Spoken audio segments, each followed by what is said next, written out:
قابل احترام بھائیوں، دوستوں، عزیزوں، اللہ جل جلالہ عمن والہ نے انسان کو اشرف المخلوقات بنایا ہے اور اس میں مختلف قسم کی ضرورتیں رکھی ہیں۔ کہیں بھی ہو، ہر انسان میں جیسے مشترکہ طور پر ضرورتیں کھانے کی، پینے کی، سونے کی، سردی گرمی کا احساس، یہ جیسی ضرورتیں ہیں، لیکن یہ ہر وقت 24 گھنٹے کھاتے رہنا، 24 گھنٹے سوتے رہنا یہ نہیں، ان تمام ضرورتوں کا ایک وقت ہے۔ ہاں، ایک ضرورت جو تمام انسانوں کے درمیان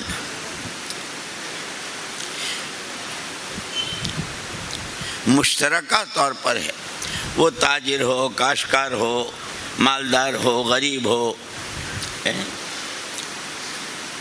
مشرق میں ہو، مغرب میں ہو، عرب میں ہو، عجم میں ہو، وہ ہے تمام انسانوں کی مشترکہ ضرورت، ہدایت۔ اب ہمیں اس وقت میں یہ 3 باتیں سمجھنی ہے۔ ہدایت کس کو کہتے ہیں؟ اور جیسے میں نے کہا کہ کھانا پینا 24 گھنٹے ضروری نہیں، لیکن یہ ہدایت ایسی ضرورت کی چیز ہے، چلتے پھرتے، اٹھتے بیٹھتے، کماتے خرچ کرتے، شادی غم، رات میں دن میں، اندھیرے میں اجالے میں، بیماری میں تندرستی میں، ہر حال میں، ہر سانس، جو سانس باہر آئے، جو سانس اندر جائے، اس وقت بھی اس کا ہونا ضروری ہے، وہ ہدایت ہے۔ اب سمجھنا یہ ہے ہدایت کہتے کسے ہیں، ملتی کہاں سے ہے اور کیسے ملتی ہے، یہ 3 چیزیں سمجھنی ہیں۔ بھیک مانگتا ہوں، بھیک مانگتا ہوں، بھیک مانگتا ہوں، چاکلیٹ کی بھیک مانگتا ہوں، ابھی مائک پر کہتا ہوں۔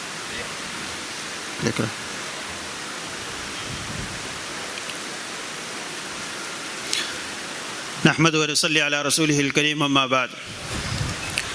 ബഹുമാനമുള്ള സഹോദരന്മാരെ, സ്നേഹിതന്മാരെ, അല്ലാഹു സുബ്ഹാനഹു വ തആല മനുഷ്യനെ അഷ്റഫുൽ മഖ്ലൂഖാത്തായിട്ട്, മുഴുവൻ സൃഷ്ടികളിൽ ഏറ്റവും ശ്രേഷ്ഠമായ സൃഷ്ടിയായിട്ട് അല്ലാഹു സുബ്ഹാനഹു വ തആല മനുഷ്യരെ സൃഷ്ടിക്കുകയുണ്ടായി. ഈ ലോകത്ത് ഏതെല്ലാം സൃഷ്ടികൾ അല്ലാഹു തആല സൃഷ്ടിച്ചിട്ടുണ്ടോ അതിൽ നിന്നെല്ലാം വ്യത്യസ്തമായിക്കൊണ്ട്, അതിനേക്കാളെല്ലാം ശ്രേഷ്ഠമായിക്കൊണ്ട് അല്ലാഹു സുബ്ഹാനഹു വ തആല മനുഷ്യരായ നമ്മളെ സൃഷ്ടിച്ചു. മനുഷ്യനെ സൃഷ്ടിക്കുകയും ആ മനുഷ്യന് പല ആവശ്യങ്ങളും അല്ലാഹു തആല വെച്ചിട്ടുണ്ട്. ഈ ലോകത്ത് മനുഷ്യൻ ജീവിക്കുമ്പോൾ ആ മനുഷ്യൻ്റെ ജീവിതത്തിൽ പല ആവശ്യങ്ങളുമുണ്ട്. മനുഷ്യന് ആഹാരം ആവശ്യമാണ്, ഉറക്കം ആവശ്യമാണ്, വീട് ആവശ്യമാണ്, വസ്ത്രങ്ങൾ ആവശ്യമാണ്, ശരീരത്തിന് ആരോഗ്യം ആവശ്യമാണ്. ഇങ്ങനെ ഈ ലോകത്ത് ജീവിക്കാൻ വേണ്ടി ധാരാളം വസ്തുക്കൾ ഈ മനുഷ്യന് ആവശ്യമാണ്. പക്ഷേ ഈ ആവശ്യങ്ങളെല്ലാം, എല്ലാ ആവശ്യങ്ങളും 24 മണിക്കൂറും ഒരേപോലെ ഉണ്ടാകാറില്ല. വിശപ്പ് ഉണ്ടാകുന്ന സമയത്ത് ആഹാരം ആവശ്യമാണ്, എപ്പോഴും ആഹാരം കഴിക്കേണ്ട ആവശ്യമില്ല. ക്ഷീണം അല്ലെങ്കിൽ ജോലി ചെയ്ത് മനുഷ്യൻ കുറേ നേരം ഉണർന്നിരുന്ന് മറ്റു കാര്യങ്ങളുമായിട്ടെല്ലാം ബന്ധപ്പെടുമ്പോൾ പിന്നെ ക്ഷീണമുണ്ടാവും ശരീരത്തിൽ. അപ്പോൾ പിന്നെ ഉറക്കത്തിൻ്റെ ആവശ്യം വരും, അപ്പോൾ ഉറങ്ങേണ്ടി വരും. പക്ഷെ എപ്പോഴും ഉറങ്ങിക്കൊണ്ടിരിക്കാറില്ല മനുഷ്യൻ. ഇതേപോലെ തന്നെ മറ്റേതെല്ലാം ആവശ്യങ്ങളുണ്ടോ അതെല്ലാം സന്ദർഭം അനുസരിച്ച് ആ സന്ദർഭത്തിന് അനുയോജ്യമായ രീതിയിലാണ് ആവശ്യമായിട്ടുള്ളത്. അതിനെല്ലാം അല്ലാഹു തആല ഏർപ്പാടുകൾ ചെയ്തിട്ടുണ്ട് ഈ ലോകത്ത്. പക്ഷേ ഇതിനെല്ലാം വ്യത്യസ്തമായിക്കൊണ്ട് ഒരു വലിയ പ്രധാനപ്പെട്ട ഒരു ആവശ്യം മനുഷ്യനുണ്ട്. ആ ആവശ്യം മനുഷ്യന് എല്ലാ സമയത്തും ഉള്ള ആവശ്യമാണ്. അതെന്താണ്? ഹിദായത്ത് എന്ന് പറയുന്നത്. ഹിദായത്ത് മനുഷ്യന് എല്ലാ സന്ദർഭത്തിലും ആവശ്യമാണ്.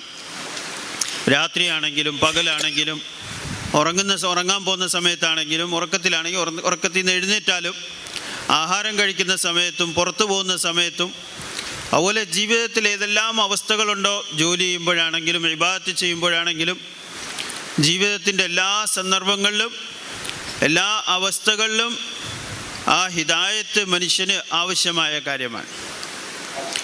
ആ ഒരു ഹിദായത്തിനെ കുറിച്ച് പറഞ്ഞു 3 കാര്യങ്ങൾ പറയുണ്ടായി. ഒന്ന്, ഹിദായത്ത് എന്ന് പറഞ്ഞാൽ അത് എന്താണ്? ഹിദായത്ത് എന്ന് പറഞ്ഞാൽ എന്താണ് ഉദ്ദേശിക്കുന്നത്? എന്താണ് ആ ഹിദായത്ത് എന്ന് പറഞ്ഞാൽ ഉദ്ദേശിക്കുന്നത്? അതിൻ്റെ ഒരു ചുരുക്കമായ അതിൻ്റെ വിഷയം എന്താണ് ഹിദായത്ത് എന്ന് പറയുന്നത്.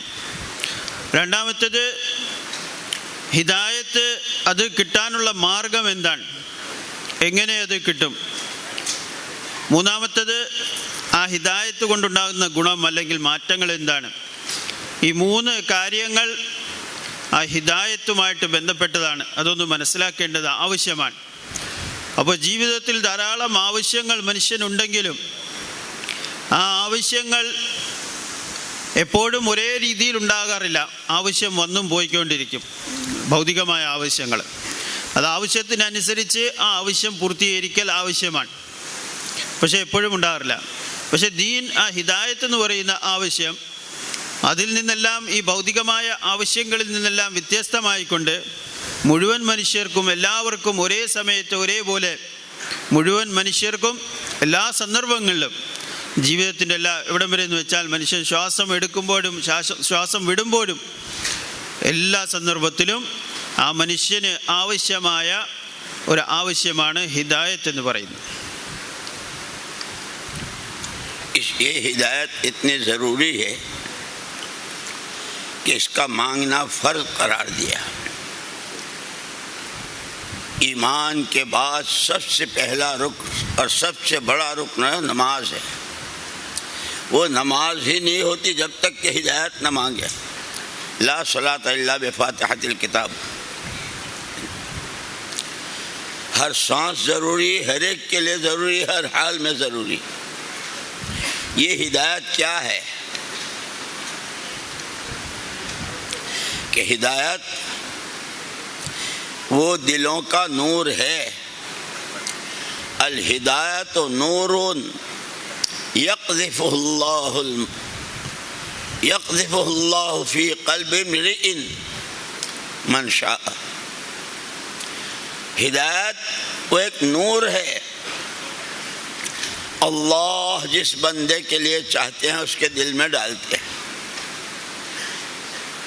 फिर जिस तरह चेहरे की 2 आँखों से रास्ते दिखते हैं, ऊंचा है, नीचा है, कीचड़ है, साइकिल आ रही है, बड़ी गाड़ी आ रही है, आँखों से दिखता है.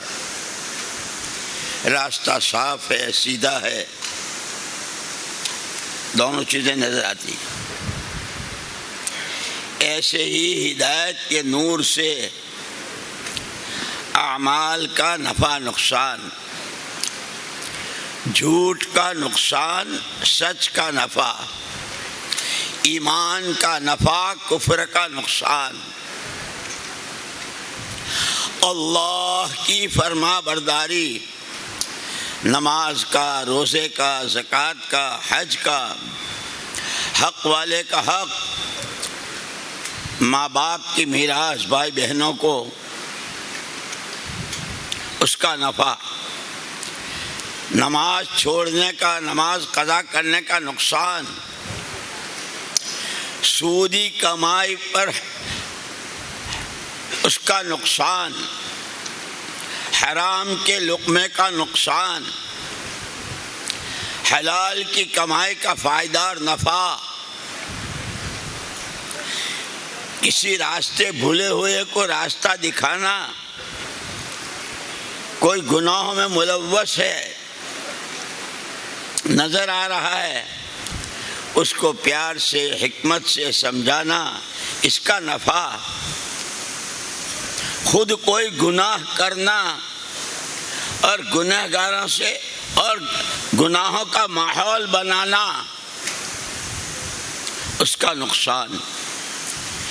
कि जब ये हिदायत का नूर दिलों में आता है तो जैसे आँखों की रोशनी से چیزوں کا نفع نقصان نظر آتا ہے،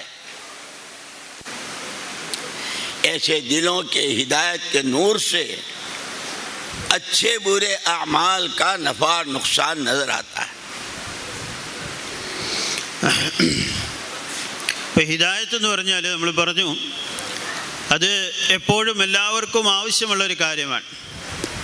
പക്ഷേ ഹിദായത്ത് എന്ന് പറഞ്ഞാൽ എന്താണ് ഒരു മനസ്സിലാവുന്ന രീതിയിൽ പറയുകയാണെങ്കിൽ അല്ലാഹുവിൻ്റെ ഭാഗത്തു നിന്നും മനുഷ്യൻ്റെ ഹൃദയത്തിലേക്ക് വരുന്ന ഒരു പ്രകാശമാണ്.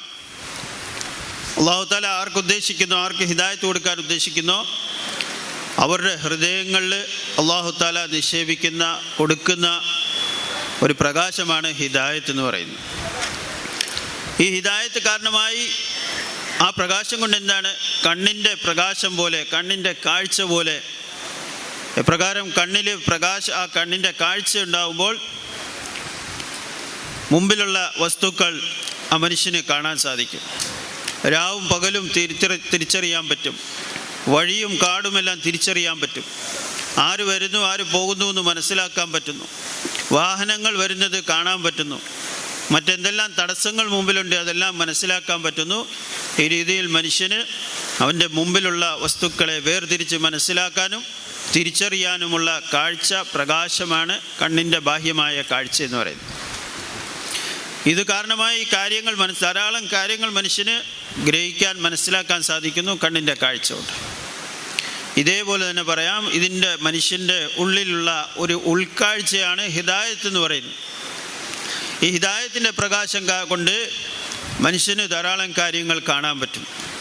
കണ്ണുകൊണ്ട് കാണുന്ന ബാഹ്യമായ വസ്തുക്കൾ പോലെ ആന്തരികമായ പല കാര്യങ്ങളും അതിൻ്റെ യാഥാർത്ഥ്യങ്ങളെ മനുഷ്യന് കാണാൻ പറ്റുന്ന ഒരു പ്രകാശമാണ് ഹൃദയത്തിൽ അല്ലാഹു തആല ഇട്ട് കൊടുക്കുന്ന മനുഷ്യന് കിട്ടുന്ന ഹിദായത്ത് എന്ന് പറയുന്നത്. ഇപ്പം ഹിദായത്ത് കൊണ്ട് എന്തുണ്ടാവും, മനുഷ്യന് കുറേ കാര്യങ്ങൾ വേർതിരിച്ചറിയാൻ പറ്റും. കണ്ണുകൊണ്ട് പല കാര്യങ്ങളും വേർതിരിച്ചറിയാൻ പറ്റുന്ന പോലെ ഹിദായത്തിൻ്റെ കാഴ്ച കൊണ്ട് മനുഷ്യന് കുറേ കാര്യങ്ങൾ, ജീവിതത്തിലെ കുറേ യാഥാർത്ഥ്യങ്ങൾ, നന്മകളുടെ ഗുണങ്ങൾ, തിന്മകളുടെ ദോഷങ്ങൾ ഇത് കാണാൻ പറ്റും മനുഷ്യൻ. നന്മകൾ അല്ലാഹു സുബ്ഹാനഹു വ തആല അള്ളാഹുവിൻ്റെ കൽപ്പനകളെ പൂർത്തീകരിക്കുന്നതിൽ, നമസ്കാരത്തിൽ, അതുപോലെയുള്ള മറ്റ് അമലുകളിൽ അള്ളാഹുവിൻ്റെ കൽപ്പനകളെ പൂർത്തീകരിക്കുന്നതിൽ അതിൽ കൂടി ഉണ്ടാകുന്ന ഗുണം, അതിൽ വെച്ചിരിക്കുന്ന ഗുണങ്ങൾ ഈ മനുഷ്യന് മനസ്സിലാക്കാൻ പറ്റും. ഇതേപോലെ തന്നെ തിന്മകളുടെ നഷ്ടം, അതുകൊണ്ടുണ്ടാകുന്ന ദൂഷ്യം, അതുകൊണ്ടുണ്ടാകുന്ന ഉപദ്രവം, അതുകൊണ്ടുണ്ടാകുന്ന ബുദ്ധിമുട്ട്, അതുകൊണ്ടുള്ള നഷ്ടം ഇതും മനസ്സിലാക്കാൻ സാധിക്കുന്നതാണ്. ഇത് ഹിദായത്തിൻ്റെ പ്രകാശം കൊണ്ടാണ് മനുഷ്യന് കിട്ടുന്നത്. നമസ്കാരം കൊണ്ട് എന്താണ് ഗുണം, നന്മ ചെയ്യുന്നതുകൊണ്ട് എന്താണ് ഗുണം, മറ്റൊരാളെ സഹായിക്കുന്നതുകൊണ്ട് എന്താണ് ഗുണം, ഒരാൾക്ക് വഴി കാണിച്ചു കൊടുത്തു അതിൻ്റെ ബുദ്ധിമുട്ട്, ഒരാളുടെ ബുദ്ധിമുട്ടിൽ അയാളെ സഹായിച്ചു അതിൻ്റെ ഗുണം എന്താണ്, മറ്റേതെങ്കിലും കാര്യങ്ങളിൽ മറ്റുള്ളവരുടെ ഹുക്കൂക്കുകൾ പൂർത്തീകരിച്ചു, മാതാപിതാക്കളുടെ, സഹോദരി സഹോദരന്മാരുടെ, മറ്റാളുകളുടെ കടമകൾ, മറ്റുള്ളവരോടുള്ള കടമകൾ പൂർത്തീകരിച്ചു അതിൻ്റെ ഗുണം എന്താണ്, കടമകൾ പൂർത്തീകരിച്ചാലുള്ള ഗുണമെന്താണ്, സത്യസന്ധതയുടെ ഗുണമെന്താണ്, നീതിയുടെ ഗുണമെന്താണ്, ഇങ്ങനെയുള്ള എല്ലാ നന്മകളുടെയും ആ നന്മകളിൽ മനുഷ്യന് ഗുണവും പ്രയോജനവും ലാഭവും കാണാൻ സാധിക്കും. ഇതെന്തുകൊണ്ടാണ്, ഹിദായത്തിൻ്റെ പ്രകാശം കൊണ്ടുണ്ടായിത്തീരുന്നതാണ്. ഇതേപോലെ തന്നെ മറുഭാഗത്ത് മനുഷ്യന് അള്ളാഹുവിൻ്റെ കൽപ്പനകൾക്കെതിരായിട്ടുള്ള ജീവിതം, മറ്റുള്ളവരുടെ ഹക്കുകളെ വിടാതിരിക്കുക, അക്രമം, അനീതി, അല്ലെങ്കിൽ കളവ്, അല്ലെങ്കിൽ വഞ്ചന, അല്ലെങ്കിൽ ഇതുപോലെ പലിശ, ഇങ്ങനെ നമസ്കാരം ഉപേക്ഷിക്കൽ, മറ്റ് തെറ്റായ എന്തെല്ലാം കാര്യങ്ങളുണ്ടോ, അള്ളാഹുവിൻ്റെ കൽപ്പനകൾക്ക് വിരുദ്ധമായിട്ട് എന്തെല്ലാം കാര്യങ്ങളുണ്ടോ, അതുകൊണ്ട് അത് ചെയ്യാൻ പോകുമ്പോൾ, അല്ലെങ്കിൽ അത് ചെയ്യുമ്പോൾ, നമ്മൾ സ്വന്തമായിട്ട് ചെയ്യുക അല്ലെങ്കിൽ ആരെങ്കിലും ചെയ്യുമ്പോൾ അതുകൊണ്ടുണ്ടാകാൻ പോകുന്ന നഷ്ടങ്ങൾ, അതുകൊണ്ടുണ്ടാകാൻ പോകുന്ന നാശം, അതുകൊണ്ടുള്ള മോശം, ഇതെല്ലാം ആ മനുഷ്യന് കാണാൻ സാധിക്കും, മനസ്സിലാക്കാൻ സാധിക്കും. അപ്പോൾ ചുരുക്കി പറഞ്ഞാൽ ഈ ഹിദായത്ത് എന്ന് പറയുന്നത് ഈ ഒരു കാര്യമാണ്. മനുഷ്യൻ്റെ ബാഹ്യമായ കണ്ണുകൊണ്ട് ബാഹ്യമായ വസ്തുക്കൾ കാണുന്നത് പോലെ ആന്തരികമായ ആ കാഴ്ച കൊണ്ട് മനുഷ്യന് ശരിയും തെറ്റും, നന്മയും തിന്മയും, അതിൻ്റെ പ്രയോജനങ്ങളും ദോഷങ്ങളും ദോഷവശങ്ങളും ഇതെല്ലാം കണ്ട് വേർതിരിച്ച് മനസ്സിലാക്കി അത് ഉൾക്കൊള്ളാൻ പറ്റുന്ന ഒരു പ്രകാശമാണ് ഹിദായത്ത് എന്ന് പറയുന്നത്. इसीलिए कुरान करीम ने कहा ला तामल अब्सार, ولكن تعمى القلوب التي في الصدور. یہ آنکھوں کا اندھاپن نہیں ہے، اس کا بھی بڑا نقصان. ڈرائیور شاندار بہت مہنگی گاڑی لے کے چل رہا ہے، اگر اس کو آنکھوں سے نظر نہیں آتا ہے تو کتنا ایکسیڈنٹ کرے گا. ایسے ہی چیز کے لینے میں دینے میں ہر چیز میں کہ آنکھوں کی روشنی سے چیزوں کا نفع نقصان. اور دنیا میں ایک آدمی بھی ایسا نہیں ہے جو نقصان چاہتا ہو. ہر ایک نقصان سے بچنا چاہتا ہے. چھوٹا بچہ گھر میں کھیلتا ہے، اس نے دیکھا ٹیبل فین ہے تو بچوں کو تو گھومنے پھرنے والی چلنے والی چمکدار چیزیں اچھی لگتی ہے. گھومتے ہوئے پنکھے میں کی طرف وہ جاتا ہے اور چاہتا ہے اس میں انگلی ڈالنا. ماں باپ کہتے ہیں ارے اس میں انگلی نہیں ڈالتے، لیکن بچہ تو بچہ ہی ہوتا ہے، اپنی ضد پر ہے، میں تو یہ کروں گا. ماں باپ اس کو اس انگلی ڈالنے کا نقصان کیا ہے وہ سمجھاتے ہیں. چھوٹا سا کاغذ کا ٹکڑا لیا، چالو پنکھے میں اس میں ڈالا، کھڑاک سے آواز آئی اور پرچہ ٹکڑے ٹکڑے ہو گئے. بیٹے کو سمجھایا مثال سے، یہ حال ہوگا تیرا اگر تو نے انگلی ڈال دی، انگلی کٹے گی، ٹکڑے ٹکڑے ہو جائے گی. پھر اتنا نہیں، تو بھی روئے گا اور گھر والوں کو سب کو رلائے گا. نفع نقصان سمجھانے کے لیے مثال دی جاتی ہے. اسی لیے قرآن کریم میں بھی محمد الرسول اللہ صلی اللہ علیہ وسلم کی احادیث مبارکہ میں بھی سمجھانے کے لیے مختلف مثالیں دی ہے، نشانیاں بتائی ہے.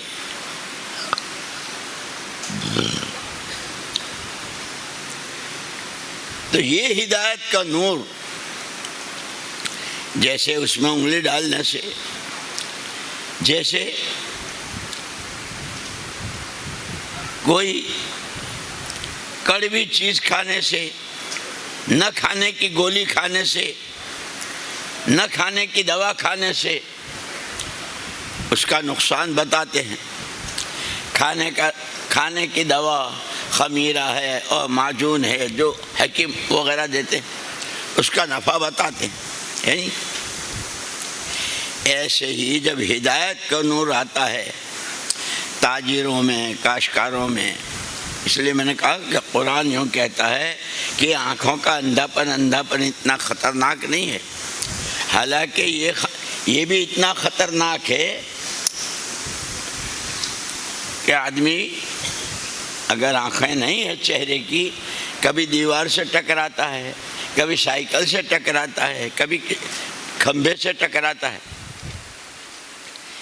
لیکن دلوں کا اندھا ہونا کہ پھر اولاد ماں باپ سے ٹکراتی ہے. جیسے آج کل کے چھوکرے کہتے ہیں نا، ابا کہتے ہیں بیٹا یہ نہیں کرنا. ابا آپ نہیں سمجھتے. کیا کہتے ہیں؟ ابا آپ نہیں سمجھتے. تو ابا عاجز آ کر کہتے ہیں اچھا بیٹا اب تک تو میں تیرا ابا تھا، اب تو ہی زیادہ سمجھدار ہے تو آج سے تو میرا ابا. ابا اتنے تھک جاتے ہیں. اولاد ماں باپ سے ٹکراتی ہے، شوہر بیوی سے، بیوی شوہر سے، چھوٹے بڑوں سے، بڑے چھوٹوں سے. جب ہدایت کرنا، پھر پوری ایک گھر، ایک محلہ، ایک شہر، ایک صوبہ، ایک ملک اور عالم پورا پھر جہنم کدا بن جاتا ہے. അതുകൊണ്ട് ഹൃദയത്തിൻ്റെ പ്രകാശം, കാഴ്ച, അതാണ് ഹിദായത്ത് നമ്മൾ പറഞ്ഞു. ഖുർആൻ ഷരീഫിൽ അല്ലാഹു സുബ്ഹാനഹു വ തആല ഒരിടത്ത് പറയുന്നുണ്ട്, ഫഇന്നഹാ ലാ തഅമൽ അബ്സാർ വലാകിൻ തഅമൽ ഖുലൂബുൽ ലത്തി ഫിസ് സുദൂർ. അല്ലാഹു തആല ആ ആയത്തിൽ പറയുന്നത്, കണ്ണുകൾക്കല്ല യഥാർത്ഥമായ അന്ധത ബാധിക്കുന്നത്, യഥാർത്ഥമായ അന്ധത എന്ന് പറയുന്നത് അത് ഹൃദയത്തിൽ ബാധിക്കുന്ന അന്ധതയാണ്. കണ്ണിന് കാഴ്ചയില്ലാതാവുക, അന്ധത ബാധിക്കുക, നമുക്കറിയാം അതുകൊണ്ടുണ്ടാകുന്ന ബുദ്ധിമുട്ട് എന്തെല്ലാമാണ്.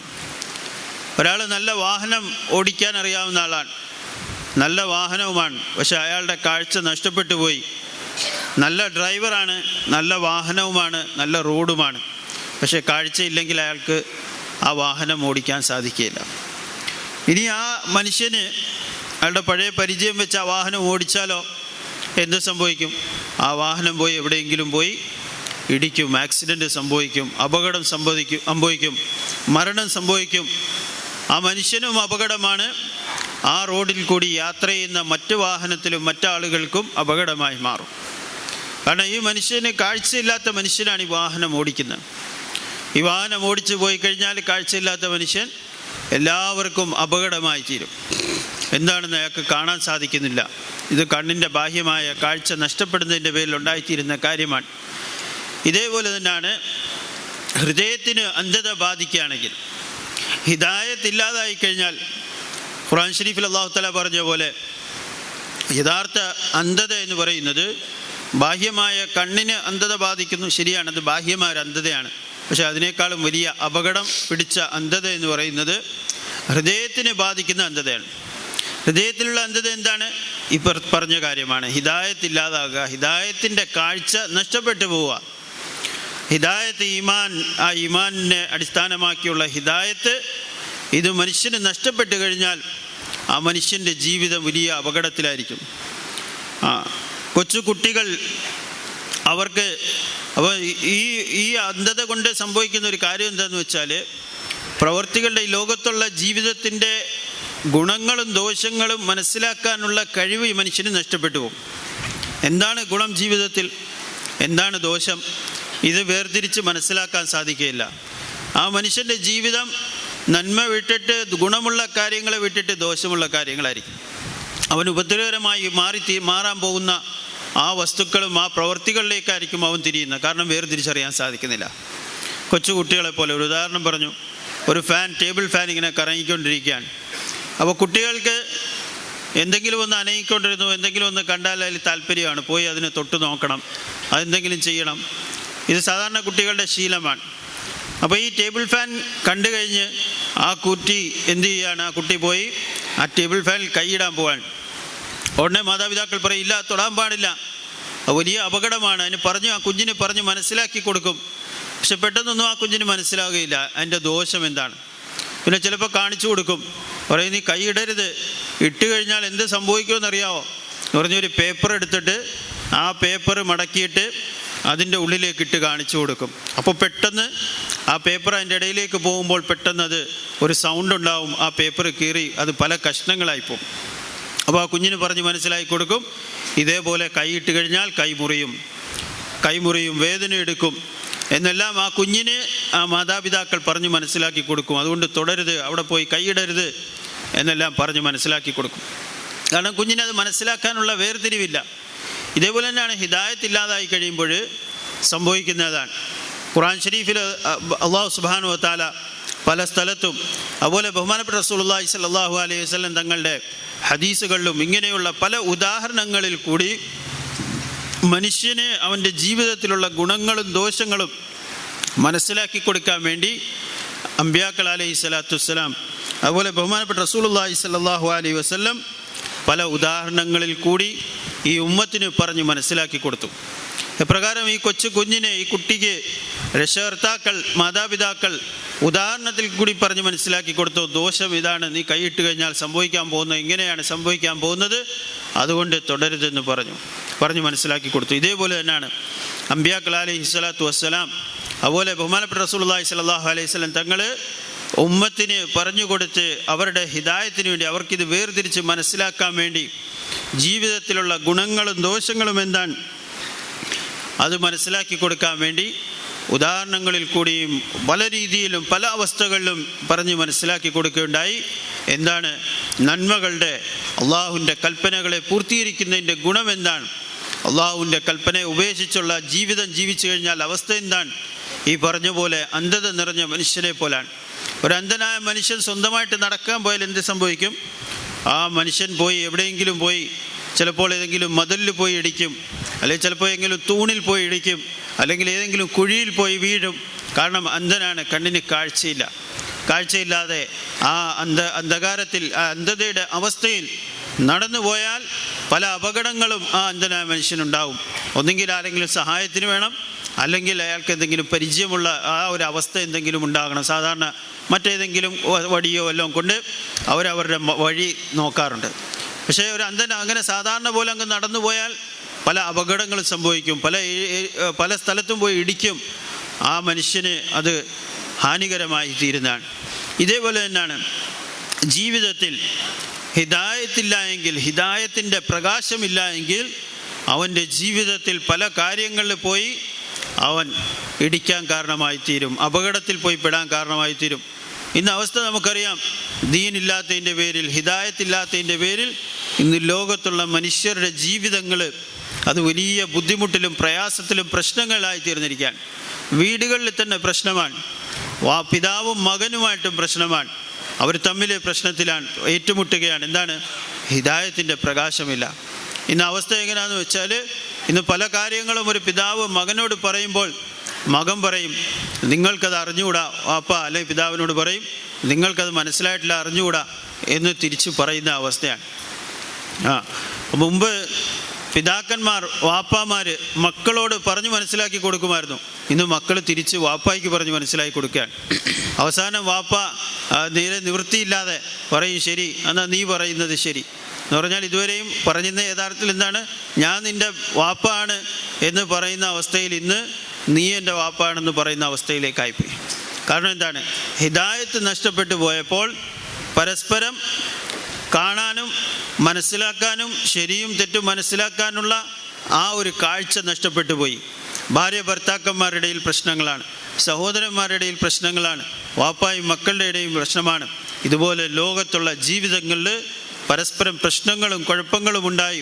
അങ്ങനെ ലോകത്തെ ജീവിതം തന്നെ വലിയ ബുദ്ധിമുട്ടിലും പ്രയാസത്തിലും മനുഷ്യരുടെ ജീവിതം വലിയ പ്രശ്നങ്ങളിലേക്ക് പോയി തീരുന്നു.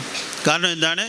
ഈ ഹിദായത്തിൻ്റെ കാഴ്ച, ആ കാഴ്ചപ്പാട്, അത് കാണാനുള്ള ശരിയും തെറ്റും മനസ്സിലാക്കാനുള്ള ഒരു കഴിവ് ഇല്ലാതായിപ്പോയി, ഹിദായത്ത് നഷ്ടപ്പെട്ടു പോയതിൻ്റെ പേരിൽ. അതുകൊണ്ട് ഈ ലോകത്തെ ജീവിതം തന്നെ മനുഷ്യൻ്റെ പ്രയാസത്തിലും ബുദ്ധിമുട്ടിലുമായി തീർന്നു.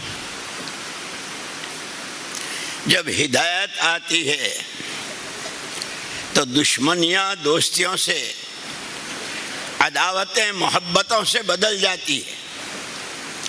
जैसे चीज़ों के खासे होते हैं ना, नींबू डालो तो पानी खट्टा हो जाता है, शहद डालो शक्कर डालो तो मीठा हो जाता है.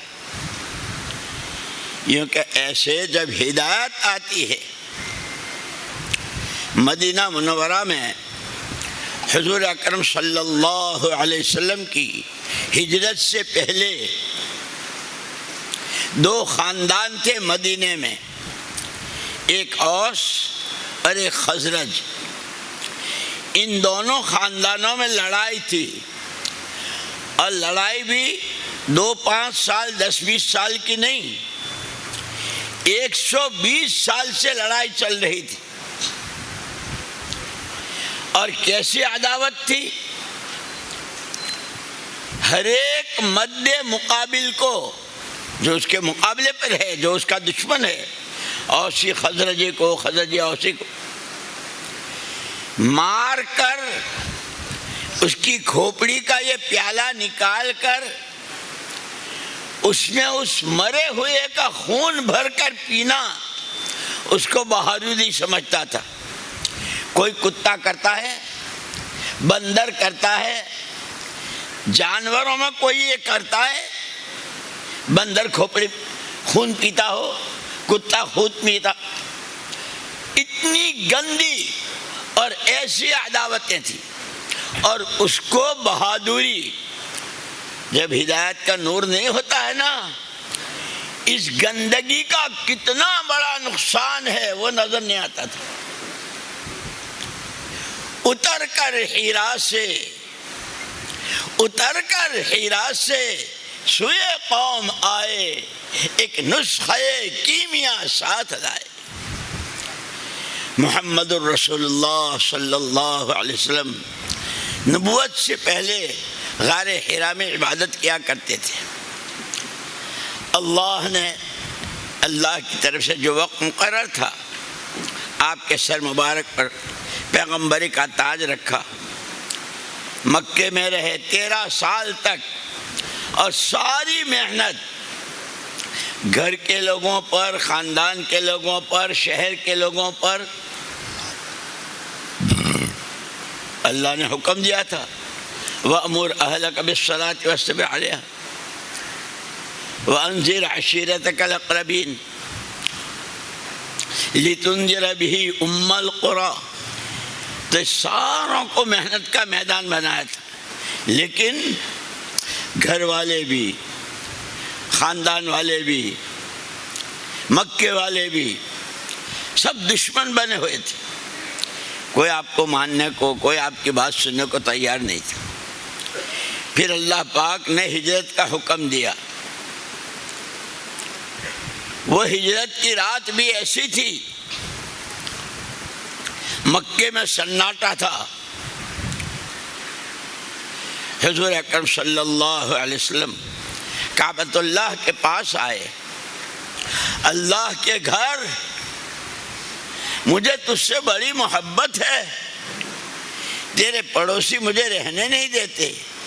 حکم ہے میں تجھے چھوڑ کے جو جا رہا ہوں، اس لیے نہیں جا رہا ہوں کہ تجھ سے کوئی اچھی جگہ ملی ہے. حکم کی تعمیل ہے، اندھیرا ہے. صدیق اکبر رضی اللہ تعالیٰ عنہ کے یہاں گئے. ہمیں تو ہجرت کا حکم آ گیا ہے. حضرت ابوبکر صدیق رضی اللہ تعالیٰ عنہ بہت سمجھدار بھی، مالدار بھی، اور بڑی خصوصیات. حضور میں بھی ساتھ ہی چلوں گا، تم بھی ساتھ چلو گے. اب حضرت ابوبکر صدیق رضی اللہ تعالیٰ عنہ گھر سے نکل رہے ہیں. باپ بوڑھے ہیں، نابینا ہیں، بچیاں ہیں، حضرت عائشہ ہے، حضرت اسماء ہے، یہ بچیاں تھیں. ان کو چھوڑ کر، اور وہاں مکے کے ہر گھر میں یہ مشورے ہو رہے تھے کہ یہ یہاں سے جانے نہ پائیں. اس کے لیے کیسی کیسی تلواریں اور کیسے کیسے ہتھیاروں کے بیچ سے، دشمنوں کے بیچ سے حضرت ابوبکر صدیق رضی اللہ تعالیٰ کے والد نے پوچھا، حضرت ابو قحافہ نے، تمہارا باپ چلا تو گیا، تمہارے لیے کچھ چھوڑا ہے؟ کیا کھاؤ گے، کیا پیو گے؟ ماں باپ کی زندگی جب دینی ہوتی ہے، ماں باپ جب اللہ رسول کی تابعداری کے ساتھ جیتے ہیں، تو گھر کا ماحول بھی دینی بنتا ہے. بچوں نے شکوہ شکایت نہیں کہ ابا دادا کیا کریں، ابا تو چلا گیا، اب تو ہم بھوکے مر جائیں گے. یوں نہیں کہا. تھوڑے سے کنکر پتھر ایک طاق میں رکھے، اس پر کپڑا ڈھک دیا. دادا کو پکڑ کر لائے. دادا جان، ابا تو ہمارے لیے بہت سارے پیسے چھوڑ کر گئے ہیں، دیکھو ٹٹولا ہے. اچھا اچھا. دادا کو کس نے تسلی دی؟ بچیوں نے. ہمارے گھروں میں جب ہماری بچیوں کی یہ فضائل کی کتابیں یوں نہیں ہے جو کہتے ہیں نا روزانہ گھر کی تعلیم، فضائل اعمال، فضائل صدقات، جس میں فضائل ذکر بھی ہے، فضائل نماز بھی ہے، فضائل تبلیغ بھی ہے، فضائل قرآن بھی ہے، حکایت صحابہ بھی ہے، مسلمانوں کی پستی کا علاج بھی ہے، فضائل صدقہ کی دونوں جلدیں ہیں. اس کا اہتمام تو وہاں گھر میں وہ ماحول بنا تھا. حضرت ابوبکر صدیق رضی اللہ عنہ چل دیے. رات اندھیرا ہے, رات اندھیری ہے, دشمن چاروں طرف. یہاں تک کہ حضور پاک صلی اللہ علیہ وسلم اور حضرت صدیق رضی اللہ تعالیٰ چل رہے. ایک تو تھی غار حرا, دوسری ہے غار ثور. وہاں آ کے ٹھہرے غار میں. اب غار میں تو سانپ, بچھو, موذی جانوروں کا خطرہ. تو پہلے حضرت صدیق رضی اللہ عنہ نے کہا کہ اللہ کے رسول ٹھہر جائیے. جتنے سوراخ تھے سب بند کیے. ایک سوراخ میں انگلی ڈال دی, اس میں بچھو تھا, اس نے ڈنک مار دیا. اپنے پر سارا جھیل لیا. جب سے ہوگا تشریف لائیے. یہاں مکے میں مشورے ہو رہے ہیں کون ایسا بہادر ہے جو محمد صلی اللہ علیہ وسلم کو جس حال میں ملے گرفتار کر کے لائے. سراقہ ابن مالک ایک آدمی, جو لائے گا اس کو 100 اونٹوں کا انعام. سراقہ نے کہا یہ انعام تو میں ہی لوں گا. اس نے سواری بھگائی اور چلتے چلتے غار کے قریب پہنچ گیا. حضرت صدیق اکبر رضی اللہ تعالیٰ عنہ کہہ رہے ہیں دشمن آ رہا ہے, قریب آ گیا ہے. اور آپ نے تسلی کہے سے دی؟ ارے اپنے پاس بھی تو بندوق ہے, اپنے پاس بھی تو ایٹم بم ہے, اپنے پاس بھی تو تلوار ہے. یہ نہیں کہا لا تحزن ان اللہ معنا. ابو بکر ڈرو مت, اللہ ہمارے ساتھ. تسلی ہوئی. سراقہ جب قریب پہنچا تو اس کے گھوڑے کے پیر زمین میں دھسنے لگے. اب اس کو ہوش آیا کہ یہ تو کوئی عجیب, یہ معاملہ عجیب ہے, آسمانی نظام حرکت میں ہے. اور تھوڑا تو پھر اور اس نے وہ کہلا میں توبہ کرتا ہوں اور اب کبھی نہیں آؤں گا. دعا کر دیجئے میرا گھوڑا دھسنے سے بچ جائے. بچ گیا, چلا گیا. اس نے سمجھ لیا کہ ان کو چھیڑنا اچھا نہیں. گھر سے نکلے ہیں تو حال یہ ہے, بیت اللہ کو چھوڑ رہے ہیں تو حال یہ ہے. ابا نابینا, بچیاں چھوٹی چھوٹی, اور ان حالات میں چل رہے ہیں. راستے میں کہیں پڑاؤ کر رہے ہیں. ایک آدمی نے, ایک کون ہے تمہارے ساتھ, ایسے اوہ یہی تو ہیں, ہم نے سنا ہے ایک نبی آخر الزمان آئیں گے, ان کا دین, ان کی نبوت, اور اسی میں کامیابی. دودھ پلایا. آگے بڑھتے گئے. کل انصار مدینہ آئے تھے, کہاں؟ مینا میں. اور 6 آدمیوں نے کہا تھا ہم آپ کا ساتھ دیں گے, ہم آپ کی حفاظت کریں گے, کوئی آپ کی طرف انگلی اٹھائے گا تو ہاتھ توڑ دیں گے, آنکھ پھوڑ دیں گے.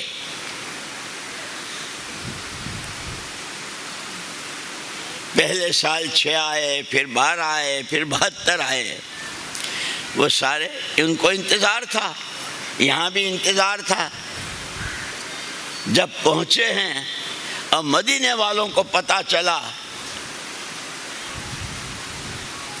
تو وہاں تو طلع البدر علینا من ثنیات الوداع وجب الشکر علینا ما دعا للہ داعی. کہ اس سے بڑی تو کوئی نعمت ہے ہی نہیں. کیا آسمان اور کیا زمین اور کیا سورج اور کیا چاند, کیا حکومتیں اور کیا دولتیں. اب ہمارے لیے پڑھ رہے ہیں، شعر استقبال کر رہے ہیں، لے کر چلے ہیں، آئے ہیں مدینہ منورہ میں۔ یہ دو خاندان، ان میں 120 سال سے لڑائی، صلح کی کوئی شکل نہیں۔ حضور اکرم صلی اللہ علیہ وسلم پہلے مسجد قباء میں ٹھہرے اور آپ کو بھی ٹھہرنے کا حکم دیا، اور یوں فرمایا قرآن نے لَمَسْجِدٌ أُسِّسَ عَلَى التَّقْوَى مِنْ أَوَّلِ يَوْمٍ أَحَقُّ أَن تَقُومَ فِيهِ فِيهِ رِجَالٌ يُحِبُّونَ أَن يَتَطَهَّرُوا وَاللَّهُ يُحِبُّ الْمُطَّهِّرِينَ۔ پیارے نبی صلی اللہ علیہ وسلم، یہ مسجد جس کی بنیاد پہلے دن سے تقوی پر ہے، یہ زیادہ حقدار ہے آپ کا قیام یہاں ہونا چاہیے۔ کیوں؟ اس کے پتھر اٹلی سے آئے ہیں، اس کے اندر کے فرش جو ہیں اٹلی سے آئے ہیں، اور اس کا جو زمر ہے وہ کہ وہاں کا زمر نہ وہاں کا قالین۔ بارش ہوئی، پیشانی پر کیچڑ لگ گئی، فرش ننگا ہے۔ یہ مسجد زیادہ حقدار ہے، کس وجہ سے کہ اس میں آدمی ہیں۔ آدمی دنیا میں کوئی کم ہے نہیں، اس مسجد کے لوگوں کی خصوصیت ہے۔ اسی لیے کہتے ہیں مسجد وار جماعت، مسجد وار جماعت۔ مسجد وار جماعت کو سمجھو، جس کو ہمارے حضرت نے 5 کام بتائے ہیں اور اس کی تفصیل بتائی ہے۔ مسجد وار جماعت کے ساتھی کیسے ہوں؟ یحبون ان یتطہروا، اس مسجد کے تمام آدمیوں کی ایک ہی تمنا ہے، دل ہمارا پاک، آنکھیں ہماری پاک، کان ہمارے پاک، پیٹ ہمارے پاک، پیٹھ ہماری پاک، ظاہر ہمارا پاک، باطن ہمارا پاک، ہم جسم ہمارا پاک، روح ہماری پاک۔ اور یہ ہماری پاکی مسجد کی 4 دیواروں تک نہیں۔ جیسے ہم جب مسجد میں آتے ہیں تو معلوم ہوتا ہے نا، حضرت جنید رحمۃ اللہ علیہ تو بغداد کے تھے، اب یہاں کا جب مسجد میں آتا تو کیا جنید کیرالوی، کیرالہ کا جنید، شیخ عبد القادر جیلانی وہاں ہے بغداد میں، شیخ عبد القادر کیرالہ والے، ایسا مسجد میں یوں روتا ہے، منہ بناتا ہے، لیکن مسجد سے نکلتے ہی سب سے پہلے ٹوپی اتارتا ہے۔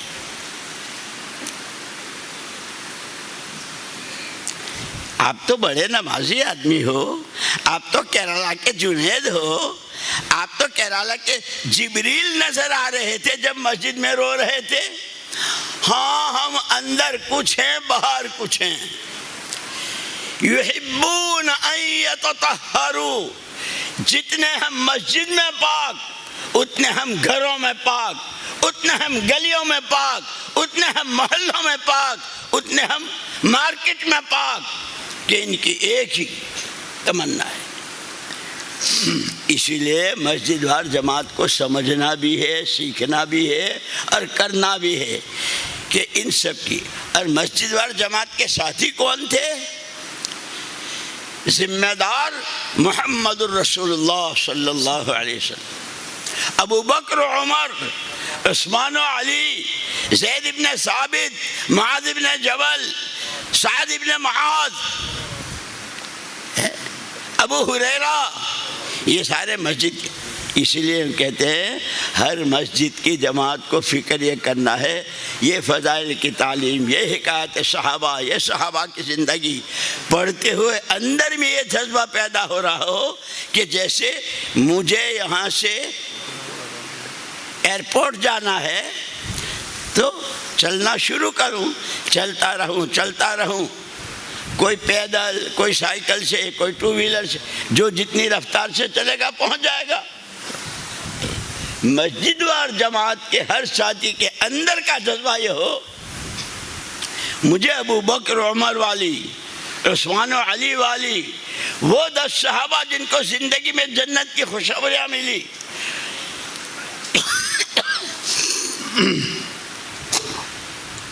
ان کی والی زندگی اپنانی ہے، اور ترقی کرتے کرتے ایمان میں، اعمال میں، اخلاق میں، رہن سہن میں، خدا کی مخلوق پر ترس کھانے میں، اللہ سے ڈرنے میں، جنت کے شوق میں، دوزخ کے خوف میں وہاں پہنچنا۔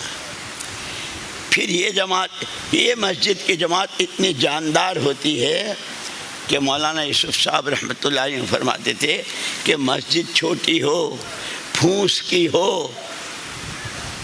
کچی ہو، لیکن گاؤں کے کنارے، لیکن اس مسجد میں وہ اعمال جو مسجد نبوی میں ہوتے تھے، وہ اعمال جو قباء والوں میں تھے، تو ان کے ساتھ اللہ کی مددیں، رحمتیں، برکتیں، تائیدیں، دعاؤں میں قبولیت وہ ہوگی جو مسجد نبی والوں کے ساتھ اور قباء والوں کے ساتھ۔ اور مثال دیتے تھے کہ ریڈیو ہے نا، ریڈیو، اس میں اسٹیشن ہوتے ہیں، مدینے کی تراویح سننی ہے، مکے کی سننی ہے، دنیا کی کسی اسٹیشن کی کوئی خبر سننی ہے، تو اس میں نمبر ہوتے ہیں۔ فرماتے تھے مولانا یوسف صاحب رحمۃ اللہ علیہ، مدینہ منورہ کی تراویح سننے کے لیے صحیح اگر نمبر ملا ہے تو مدینہ منورہ آئے گا۔ ایک بال کے برابر آگے پیچھے ہو گیا، سننا چاہتے ہو مدینہ کی تراویح اور سن رہے ہو پتہ نہیں کہاں کی خبریں، کہ 100% ہماری مسجدیں مسجد نبی کے نمونے پر آ جائیں۔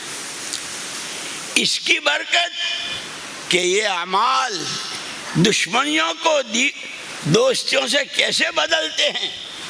یا تو کھوپڑیوں میں خون بھر کے پیتے تھے، اب حضور پاک صلی اللہ علیہ وسلم قباء سے نکل کر مدینہ پاک میں، اوہو نہ پوچھو مدینہ والوں کی خوشی، اس لیے کہ قباء باہر تھا، مدینہ والوں کی خوشی کی حد نہ رہی۔ ہر ایک چاہے آپ میرے مہمان، آپ میرے مہمان، جیسے ہم کہتے ہیں نا ہمارے یہاں جماعت بھیجو، ہماری مسجد میں بھیجو، ہمارے علاقے میں بھیجو، ہے نہیں؟ ہر ایک کہتا رہا۔ اب حضور اکرم صلی اللہ علیہ وسلم تو اکیلے تھے، آپ نے فیصلہ چھوڑا اپنی اونٹنی پر، جس پر آپ سوار تھے اس کا نام تھا قصوہ، اونٹنی کا نام۔ یہ میری اونٹنی جہاں جا کر بیٹھ جائے میں اس کا مہمان، وہ میرا میزبان۔ اب صحابہ کی عجیب حالت، اللہ کرے میرے گھر، اللہ کرے میرے گھر، ہم تو اللہ کرے میرا بیٹا، میرا داماد، میرا بھتیجا دبئی دبئی دبئی، ہم تو وہ چھوڑ گئے، قطر، کویت۔ اللہ کرے نبی والا غم، نبی والی نمازیں، نبی والی دعوت، نبی والی دعائیں میرے بیٹے کو، میرے داماد کو، میرے بھتیجے کو، میرے سسر کو یہ مل جائے۔ صحابہ کوشش میں تھے، اللہ کرے میرے گھر کے دروازے پر بیٹھ جائے، لیکن یوں کہ اللہ جس کی قسمت جگاتا ہے۔ حضور اکرم صلی اللہ علیہ وسلم نماز کے بعد جب تک یہ 3 دعائیں نہیں پڑھ لیتے تھے اپنی جگہ سے حرکت نہیں فرماتے تھے۔ اللہم انت السلام ومنک السلام تبارک یا ذا الجلال والاکرام۔ اللہم لا مانع لما اعطیت ولا معطی لما منعت ولا راد لما قضیت ولا ينفع ذا الجد منک الجد۔ اللہم اعنی علی ذکرک و شکرک و حسن۔ ہم تو تسبیح بھی نہیں پڑھتے، دعا بھی نہیں مانگتے۔ قسمت تھی حضرت ابو ایوب انصاری رضی اللہ، اونٹی وہاں بیٹھ گئی، یہاں تک کہ آگے پیچھے کے جو گھر تھے، جو صحابہ تھے، وہ اونٹنی ارے تھوڑی سی لا مانع لما اعطیت ولا معطی جسے اللہ دے اسے کوئی روک نہیں سکتا، اور جس کا اللہ روک دے اسے کوئی دے نہیں سکتا۔ حضور اکرم صلی اللہ علیہ وسلم حضرت اب مسئلہ تو ان کا ہے، اوس و خزرج کا، ان کی لڑائی صلح سے کیسے بدلے، ان کی دشمنیاں دوستیوں سے کیسے بدلے، تو وہی اتر کر ہیرا سے سوئے قوم آئے، ایک نسخہ کیمیا ساتھ لائے۔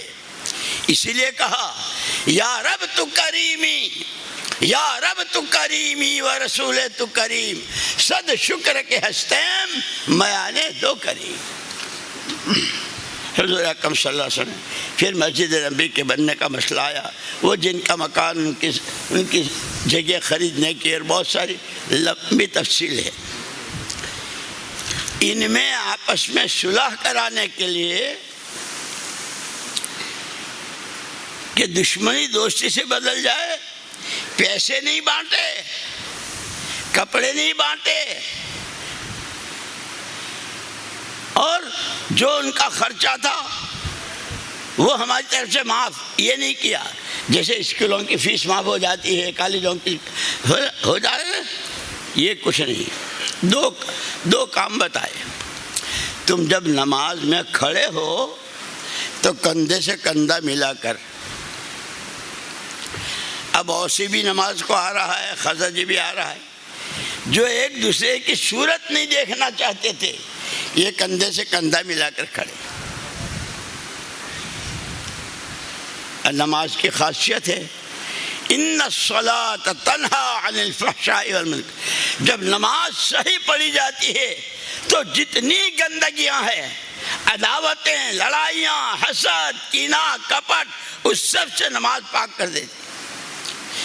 نماز اس طرح پڑھو، اور نماز کے فوراً بعد تعلیم کا حلقہ، انما بعثت معلما، خود حضور اکرم صلی اللہ علیہ وسلم تعلیم کے حلقے بیٹھ، صف اور تعلیم، ان دونوں نے ان کو ایسا بدلا کہ اللہ نے کہا مدینے والوں سے وَاذْكُرُوا نِعْمَةَ اللَّهِ عَلَيْكُمْ اِذْ كُنْتُمْ أَعْدَاءً فَأَلَّفَ بَيْنَ قُلُوبِكُمْ فَأَصْبَحْتُمْ بِنِعْمَتِهِ إِخْوَانًا۔ او مدینے والو، اللہ کی نعمت کو یاد کرو، تم تو جانوروں سے بدتر، کسی بندر نے کبھی بندر کا خون نہیں پیا ہے، کسی کتے نے کتے کا خون نہیں پیا، تم تو وہ تھے، اللہ نے تم پر کرم فرمایا۔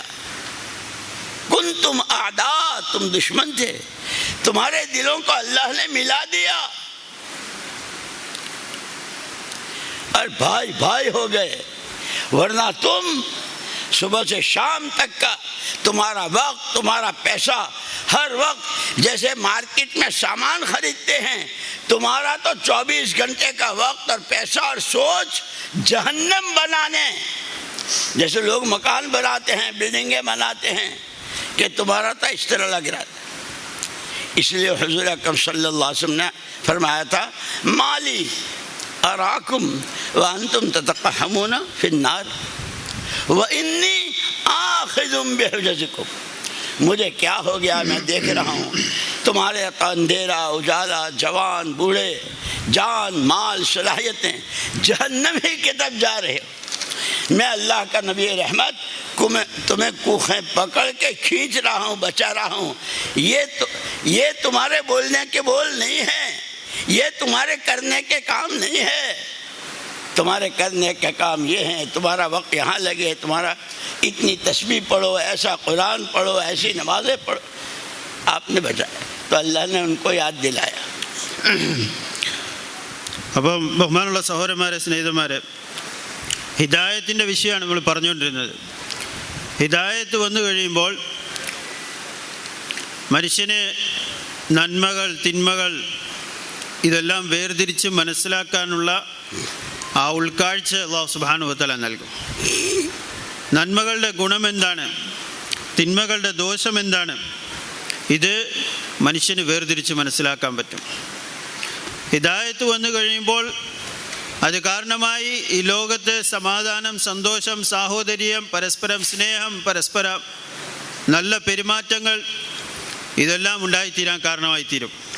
എന്നാൽ ഹിദായത്ത് ഇല്ല എങ്കിൽ പരസ്പരം ശത്രുത, വൈരാഗ്യം, യുദ്ധങ്ങൾ, പ്രശ്നങ്ങൾ ഇതെല്ലാം ഹിദായത്ത് ഇല്ലാത്തതിൻ്റെ പേരിൽ ഉണ്ടായിത്തീരാൻ കാരണമായിത്തീരും. ബഹുമാനപ്പെട്ട റസൂലുള്ളാഹി സ്വല്ലല്ലാഹു അലൈഹി വസല്ലം തങ്ങൾ പരിശുദ്ധമായ മദീന മുനവ്വറയിൽ വന്നു. ആദ്യം മക്ക മുക്കറമയിൽ വെച്ച് അല്ലാഹു സുബ്ഹാനഹു വ തആല തങ്ങൾക്ക് നുബുവത്ത് കൊടുത്തു. റസൂലുള്ളാഹി സ്വല്ലല്ലാഹു അലൈഹി വസല്ലം തങ്ങൾ നുബുവത്തിന് മുമ്പ് ഗുഹയിൽ ഒറ്റയ്ക്ക് കഴിഞ്ഞുകൂടുമായിരുന്നു. ആ ഹിറാ ഗുഹയിൽ നിന്നും റസൂലുള്ളാഹി അവിടെ വെച്ച് അല്ലാഹു തആല നുബുവത്തിൻ്റെ ആ ഉന്നതമായ മഹത്വം നൽകുകയും അങ്ങനെ ജനങ്ങളുടെ ഇടയിലേക്ക് തങ്ങൾ ഇറങ്ങി വരികയും ചെയ്തു. അന്ന് മക്ക മുക്കറമയിൽ ആരും അത് അംഗീകരിക്കാൻ തയ്യാറായില്ല നബി തങ്ങളുടെ നുബുവത്തിനെ. നബി സല്ലല്ലാഹു അലൈഹി വസല്ലം തങ്ങൾ അവിടെ ദഅവത്ത് ചെയ്തു. 13 വർഷത്തോളം മക്ക മുക്കറമയിൽ കഴിഞ്ഞുകൂടി. അവസാനം അല്ലാഹുവിൻ്റെ തീരുമാനം വന്നു. ആ മക്കയിൽ നിന്നും മദീനയിലേക്ക് ബഹുമാനപ്പെട്ട റസൂലുള്ളാഹി സ്വല്ലല്ലാഹു അലൈഹി വസല്ലം തങ്ങളെ ഹിജ്റത്ത് ചെയ്തു. പറഞ്ഞു വന്ന വിഷയം എന്താണെന്ന് വെച്ചാൽ, മദീനയിൽ 2 ഗോത്രങ്ങൾ താമസിച്ചിരുന്നു മദീന മുനവ്വറയിൽ. ഒന്ന് ഔസ്, ഒന്ന് ഖസ്റജ്. ഈ 2 ഗോത്രങ്ങളും തമ്മിൽ ഭയങ്കരമായ യുദ്ധങ്ങൾ. ഇന്നത്തെ കാലഘട്ടത്തിൽ ഗോത്രങ്ങളുടെ ഇടയിൽ ശത്രുത ഉണ്ടായിക്കഴിഞ്ഞാൽ അത് ഭയങ്കര ശത്രുതയായി മാറും. ഭയങ്കരമായ യുദ്ധങ്ങൾ, കൊലകൾ, അത് നീണ്ടു നിൽക്കും, തലമുറകളോളം നീണ്ടു നിൽക്കും. അവർ യുദ്ധം ചെയ്ത് തീരുന്ന മാത്രമല്ല, അടുത്ത തലമുറകളോട് വസിയത്ത് ചെയ്യും. അവരും പിന്നെയും ആ യുദ്ധം, അവർ പരസ്പരമുള്ള യുദ്ധങ്ങൾ അത് തുടരും. ഇങ്ങനെ ഔസിൻ്റെയും ഖസ്റജിൻ്റെയും ഇടയിലുള്ള യുദ്ധങ്ങൾ, ശത്രുത അത് 120 വർഷങ്ങളോളമായി തുടർന്നു വന്നുകൊണ്ടിരുന്നു. അത്ര ഭയങ്കരമായ ശത്രുത. ഒരു ഗോത്രം മറ്റൊരു ഗോത്രത്തെ കാണാൻ ഇഷ്ടപ്പെടുകയില്ല. അവർ തമ്മിൽ ഭയങ്കരമായ, എവിടം വരെ എന്ന് വെച്ചാൽ, മറ്റൊരാളെ കൊന്നു കഴിഞ്ഞാൽ അയാളുടെ തലയിലെടുത്ത് തലയോട്ടി പുറത്തെടുത്ത് അതിൽ കുടിക്കുന്ന രീതിയിലുള്ള, അവരുടെ രക്തം അല്ലെങ്കിൽ മദ്യം ഇതൊക്കെ എടുത്ത് ശത്രുവിൻ്റെ തലയോട്ടിയിൽ ഒഴിച്ച് കുടിക്കുമായിരുന്നു. സാധാരണ ജന്തുക്കൾ പോലും പരസ്പരം ഒരു ജീവി മറ്റൊരു ജീവിയെ ആക്രമിച്ച് കൊന്നാൽ ഇങ്ങനെ ചെയ്യുകയില്ല, ഇത്ര മോശമായിട്ട് പെരുമാറുകയില്ല. തൻ്റെ ആവശ്യത്തിന് വേണ്ടി മറ്റൊരു ജീവിയെ കൊന്ന് ഭക്ഷിച്ചാലും അതും ഈ രീതിയിൽ ചെയ്യില്ല, വന്യജീവികൾ പോലും ചെയ്യില്ല. അത്ര മോശമായ രീതിയിൽ മനുഷ്യർ പരസ്പരം അടിച്ചുകൊണ്ടിരുന്നു. അത്ര ഭയങ്കരമായ ശത്രുത അവരുടെ ഇടയിലുണ്ടായിരുന്നു. ബഹുമാനപ്പെട്ട റസൂലുള്ളാഹി സ്വല്ലല്ലാഹു അലൈഹി വസല്ലം തങ്ങൾ അങ്ങനെയുള്ള മദീന മുനവ്വറയിലേക്കാണ് തങ്ങൾ ഹിജ്റത്ത് ചെയ്തു പോയത്. നബി സല്ലല്ലാഹു അലൈഹി വസല്ലം തങ്ങൾ ഹിജ്റത്ത് ചെയ്യുന്ന സന്ദർഭത്തിൽ പരിശുദ്ധമായ കഅബ ഷരീഫിനെ വിട്ട് യാത്ര ചെയ്ത് പോവുകയാണ്.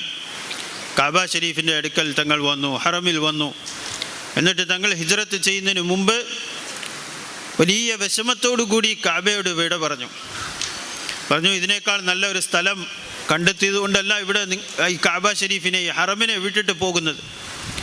പക്ഷേ ഈ മക്ക മുക്കറമയിലുള്ള ജനങ്ങൾ അവർ തങ്ങളുടെ ആ നുബുവത്തിൻ്റെ ആ ഉത്തരവാദിത്വത്തെ, തങ്ങളെ അവിടെ ജീവിക്കാനും അവിടെ ആ ദഅവത്ത് നടത്താനും അനുവദിക്കാത്തതിൻ്റെ പേരിൽ വിട്ടിട്ട് പോവുകയാണ്.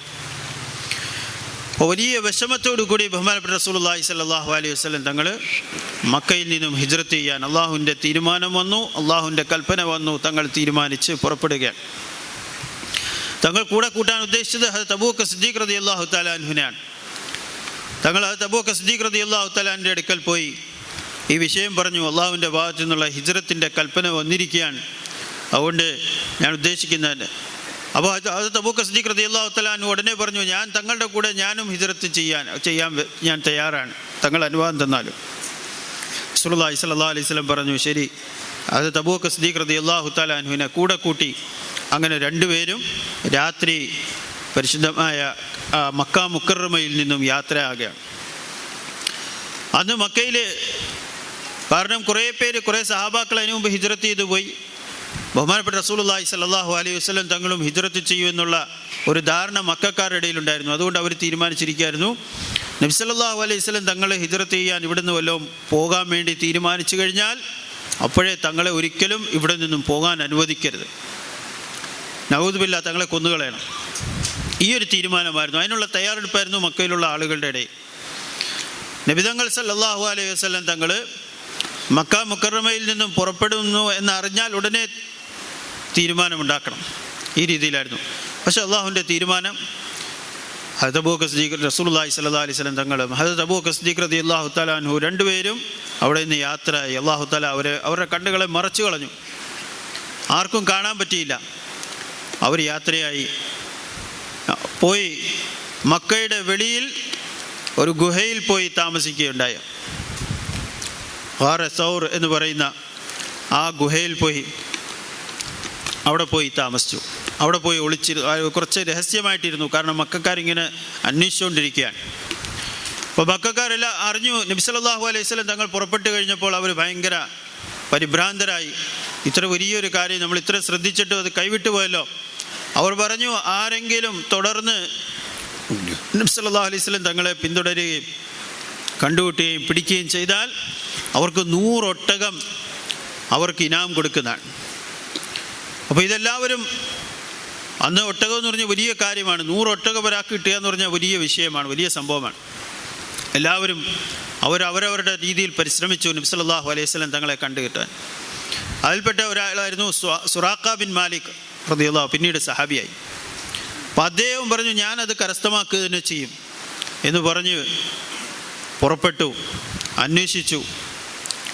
അപ്പോൾ ഈ ഗാർ സൗറിൽ കഴിഞ്ഞുകൂടുന്ന സമയത്ത് ആളുകൾ വന്ന്, മക്കക്കാരായ ഖുറൈശികൾ വന്ന് അവിടെ എല്ലാം തിരയുന്നുണ്ട്, അടുത്ത് വരുന്നുണ്ട്. ഈ ഗുഹയുടെ ഉള്ളിലിരിക്കുന്ന ബഹുമാനപ്പെട്ട റസൂലുള്ളാഹി സ്വല്ലല്ലാഹു അലൈഹി വസല്ലം തങ്ങളും ഹദരത്ത് അബൂബക്കർ സിദ്ദീഖ് റളിയല്ലാഹു തആല അൻഹു അവർക്ക് കാണാൻ പറ്റുന്നുണ്ട് വെളിയിൽ ഇങ്ങനെ ആളുകൾ തിരയുന്നതല്ല.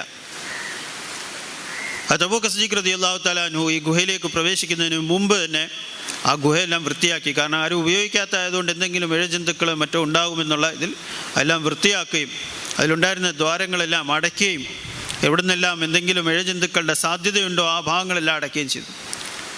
അതിനുശേഷമാണ് റസൂലുള്ളാഹി സ്വല്ലല്ലാഹു അലൈഹി വസല്ലം തങ്ങളെ ഗുഹയുടെ ഉള്ളിലേക്ക് ക്ഷണിച്ചത്. അങ്ങനെ അവർ രണ്ടുപേരും കഴിഞ്ഞുകൂടി. ഒരു ഭാഗത്ത് അത് അടയ്ക്കാൻ വിട്ടുപോയി. അത് തൻ്റെ വിരൽ കൊണ്ട് ഹദരത്ത് അബൂബക്കർ സിദ്ദീഖ് റളിയല്ലാഹു തആല അൻഹു അത് അടച്ചു വെച്ചു. അതിലുണ്ടായിരുന്ന ഒരു തേള് അദ്ദേഹത്തെ കടിക്കുകയും ചെയ്തു. അതിൻ്റെ കഠിനമായ വേദന അദ്ദേഹത്തിന് അനുഭവപ്പെടുകയും ചെയ്തു. അപ്പോൾ ഇങ്ങനെ ഗുഹയുടെ ഉള്ളിലിരിക്കുമ്പോൾ ഹദരത്ത് അബൂബക്കർ സിദ്ദീഖ് റളിയല്ലാഹു തആല അൻഹു റസൂലുള്ളാഹി സ്വല്ലല്ലാഹു അലൈഹി വസല്ലം തങ്ങളോട് പറയുന്നുണ്ട്, ഇവരൊന്ന് താഴോട്ട് നോക്കിക്കഴിഞ്ഞാൽ ഞങ്ങളെ കാണാൻ സാധിക്കും.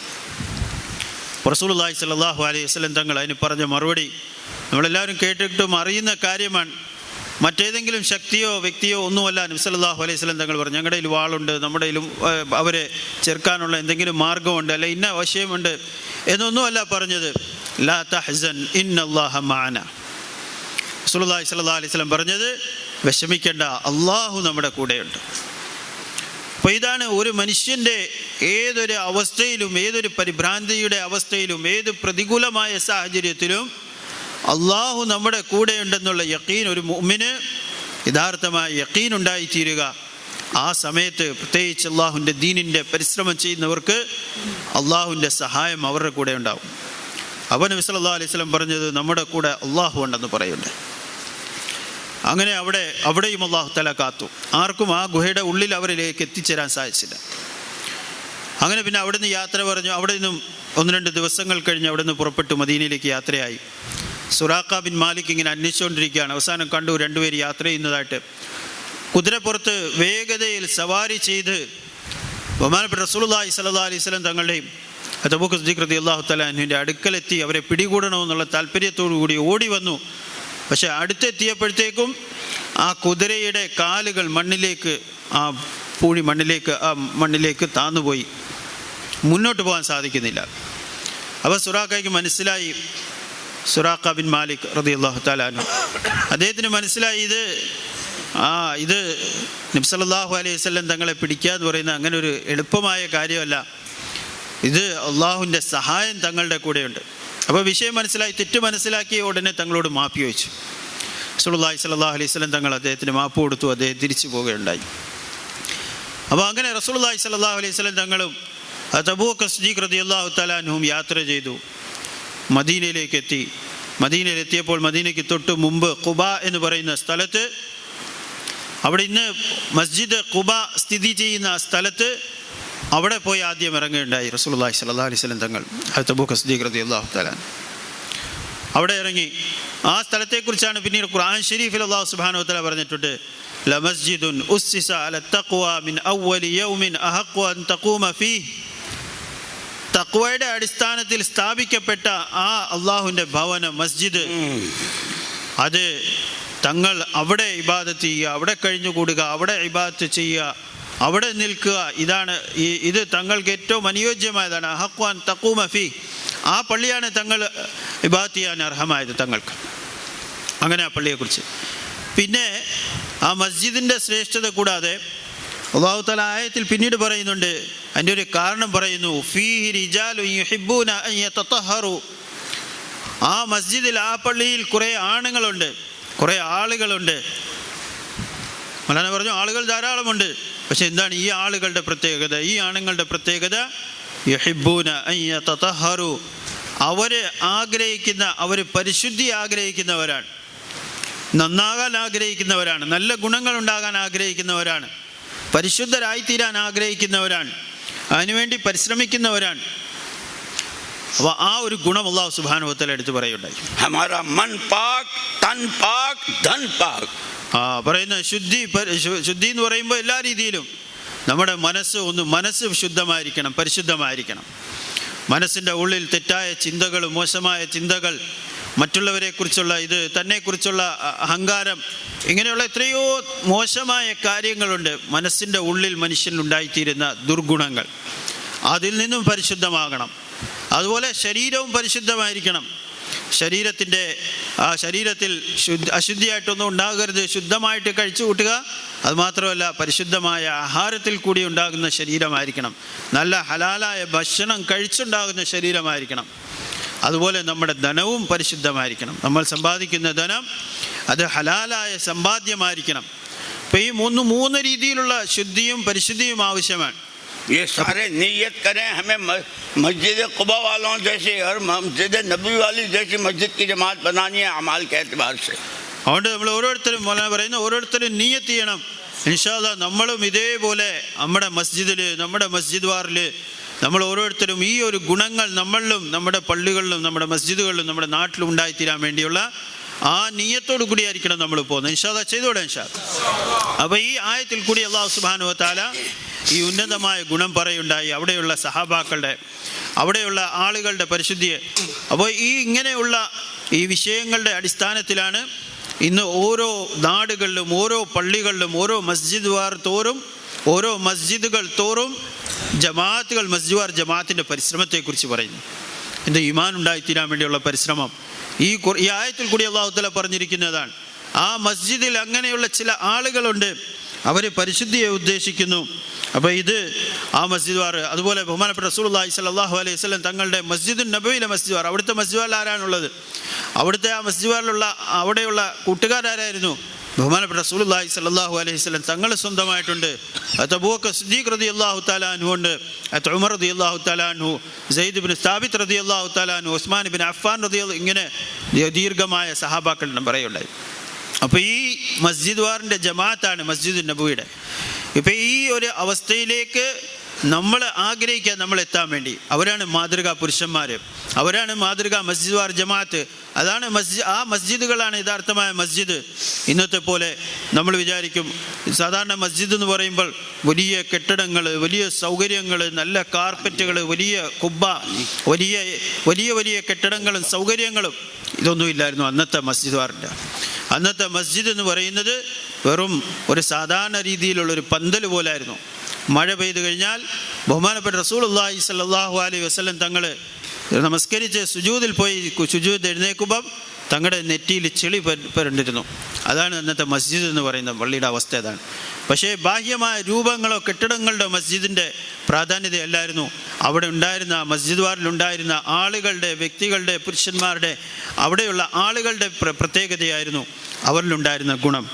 അതുകൊണ്ട് മസ്ജിദ് വാർ ജമാഅത്തുകൾ, അതിൻ്റെ പരിശ്രമം, ഫളായിലിൻ്റെ താലീം, മസ്ജിദ് വാറുകളിൽ നടക്കുന്ന താലീമ് ഇതിൻ്റെ പ്രാധാന്യതയാണ്. ഈ ഗുണങ്ങൾ ഉണ്ടായിത്തീരാൻ വേണ്ടിയാണ് മസ്ജിദ് വാറിൻ്റെ അമലുകൾ നടക്കുന്നത്. മൗലാന യൂസുഫ് റഹ്മത്തുള്ളാഹി തആല അലൈഹി മൗലാന യൂസുഫ് റഹ്മത്തുള്ളാഹി തആല അലൈഹി പറയുമായിരുന്നു, മസ്ജിദ് എത്ര ചെറിയ കെട്ടിടമാണെങ്കിലും, എത്ര പൊളിഞ്ഞതോ അല്ലെങ്കിൽ സാധാരണ ഒരു കെട്ടിടമാണെങ്കിലും ശരി, ആ മസ്ജിദിൻ്റെ ബാഹ്യമായ രൂപമല്ല മസ്ജിദിൻ്റെ ജീവൻ. നേരെ മറിച്ച് മസ്ജിദിൻ്റെ അമാലുകളാണ് മസ്ജിദിൻ്റെ ജീവൻ എന്ന് പറയുണ്ടായി. ആ മസ്ജിദിലുണ്ടാകുന്ന, ആ പള്ളിയിലുണ്ടാകുന്ന അമലുകളുടെ ശക്തി എന്താണോ അതായിരുന്നു ഉണ്ടായിത്തീരുന്നത്. മസ്ജിദ് നബവിയിലുണ്ടായിരുന്ന ആ അമലുകളുടെ ശക്തിയായിരുന്നത്. വളരെ ഒരു ഉദാഹരണം പറയുമായിരുന്നു. അന്നത്തെ കാലഘട്ടത്തിൽ സാധാരണ ഇന്ന് വലുതായിട്ട് ഉപയോഗിക്കാറില്ലെങ്കിലും അന്ന് ഉപയോഗിച്ചിരുന്നത് ഏതെങ്കിലും വാർത്തകളൊക്കെ കേൾക്കാൻ വേണ്ടി റേഡിയോ ഉപയോഗിക്കുമായിരുന്നു. അപ്പോൾ റേഡിയോയിൽ എന്ത് ചെയ്യും, അതിനകത്ത് ഇങ്ങനെ സ്റ്റേഷനുകൾ കാണും. അതിങ്ങനെ കറക്കി ഓരോ സ്റ്റേഷൻ്റെ ആ നമ്പറിൻ്റെ അടുത്ത് വരുമ്പോൾ ആ സ്റ്റേഷൻ. അപ്പം അന്ന് ഈ ഹറമിലെ നമസ്കാരമൊക്കെ കേൾക്കണമെങ്കിൽ അതിനും സ്റ്റേഷൻ ഉണ്ടായിരുന്നു. സൗദിയിൽ ആ സ്റ്റേഷനിൽ കൊണ്ടുവന്ന് വെച്ച് കഴിഞ്ഞാൽ മക്ക മുക്കറമയിലുള്ള നമസ്കാരം നടക്കുന്ന കേൾക്കാൻ പറ്റും. അല്ലെങ്കിൽ മദീന മുനവ്വറയിലുള്ള നമസ്കാരം, അവിടുത്തെ മസ്ജിദിലെ അവിടുത്തെ ഇമാമത്ത്, അവിടുത്തെ നമസ്കാരം, ഇതൊക്കെ കേൾക്കാൻ പറ്റുമായിരുന്നു. അപ്പം പറയായിരുന്നു, ആ നമ്പറിൽ കൊണ്ടുവന്ന് കറക്റ്റ് വെച്ച് കഴിഞ്ഞാലേ ഉള്ളൂ അത് കേൾക്കുകയുള്ളൂ. കുറച്ചൊന്ന് അത് മാറിക്കഴിഞ്ഞാൽ എന്താവും, ആ മദീനയ്ക്ക് പകരം കേൾക്കുന്നത് വേറെ ഏതെങ്കിലും ന്യൂസ്, വേറൊരു രാജ്യത്തെ സംഭവമായിരിക്കും, അല്ലെങ്കിൽ വേറെ ഏതെങ്കിലും ഇതായിരിക്കും. അപ്പോൾ ചെറിയൊരു വ്യത്യാസം മതി യഥാർത്ഥത്തിൽ ആ മസ്ജിദ് നബവിയുടെ കേൾക്കണമെങ്കിൽ.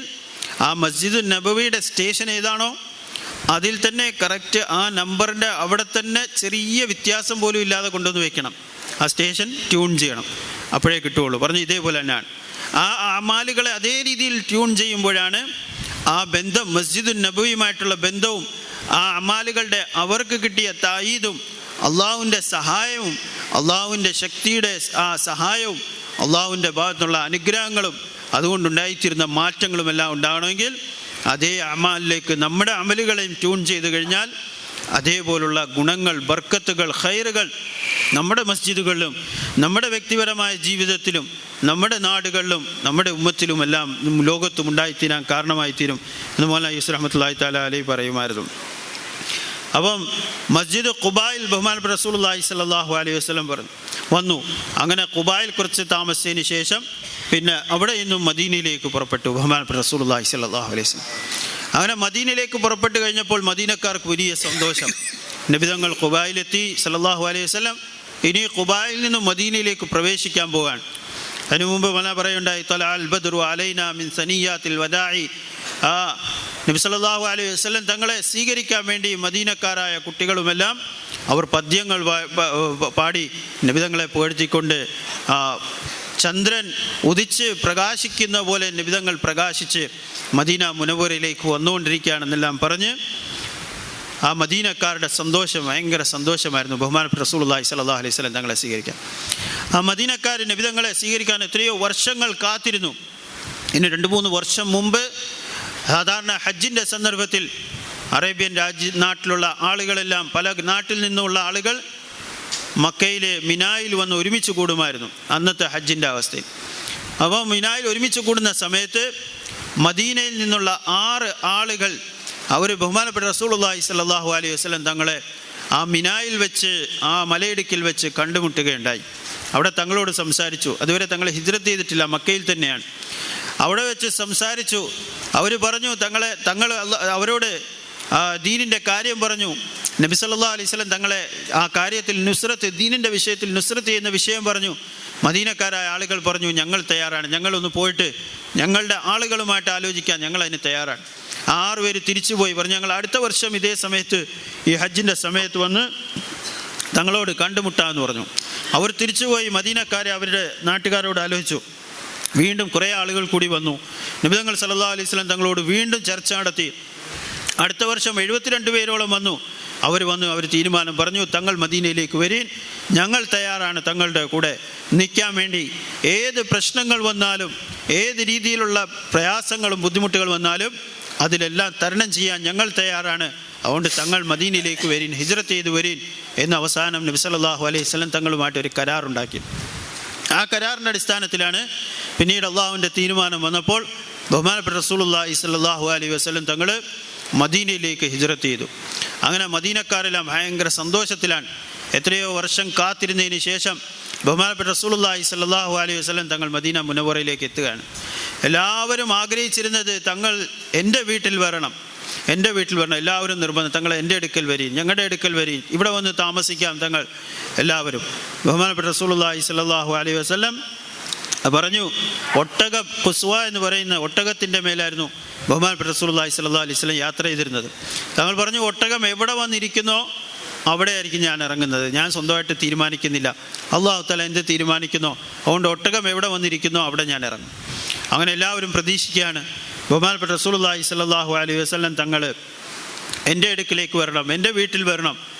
ഇന്ന് നമ്മൾ ദീനിൻ്റെ പരിശ്രമം, ദഅവത്തിൻ്റെ പരിശ്രമത്തിൽ നമ്മൾ ആഗ്രഹിക്കേണ്ടതുപോലെ, അതായത് ജമാഅത്തുകൾ വരണം, നമ്മുടെ നാട്ടിലേക്ക് വരണം, നമ്മുടെ പള്ളിയിലേക്ക് വരണം, നമ്മുടെ അടുക്കൽ ജമാഅത്തുകൾ വരണമെന്ന് ആഗ്രഹിക്കുന്ന പോലെ ഇന്ന് നമ്മൾ ദുനിയാവിൻ്റെ വിഷയത്തിൽ നമ്മളെല്ലാവരും ആഗ്രഹിക്കാറുണ്ട്.